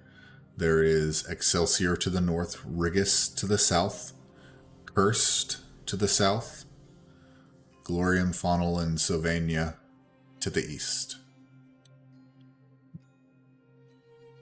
And I will also point out... Actually, no, I will point that out at another time, because that might require some research. Can I ask new friend about knowledge on Rigus or Excelsior? Zathir? It's like, yes, new friend. Okay. Rigus, she says, Rigus is the infinite battlefield, or the gate destination of Rigus is the infinite battlefield of Archeron. Primary citizens of Rigus are humanoids. The ruler of Rigus are the crown generals. And it's very battle. Soldiers prepare for war that never ends there.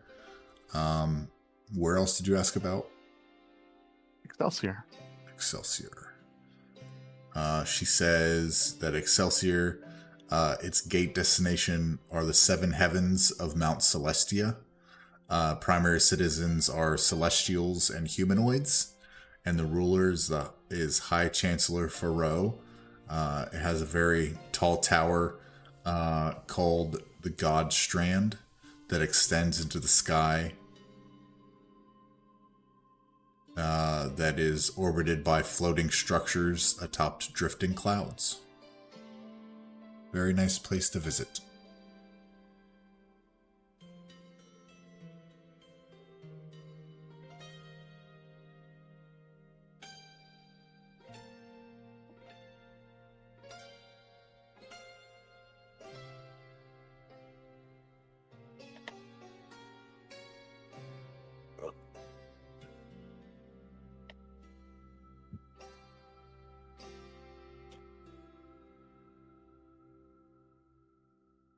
What do y'all think?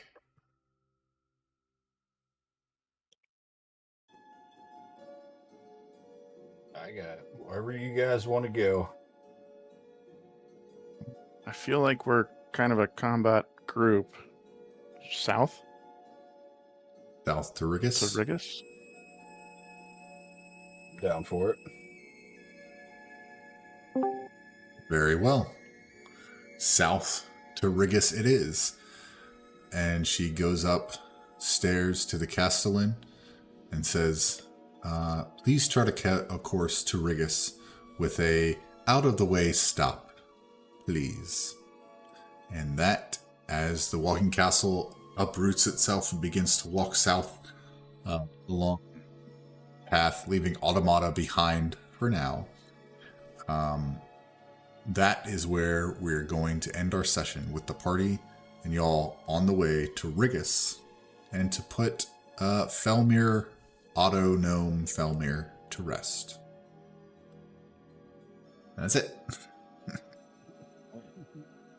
Alrighty. Yeah. Would this be a long rest on the way to the remote place, or a short rest to the remote place and a long rest before we make it to town?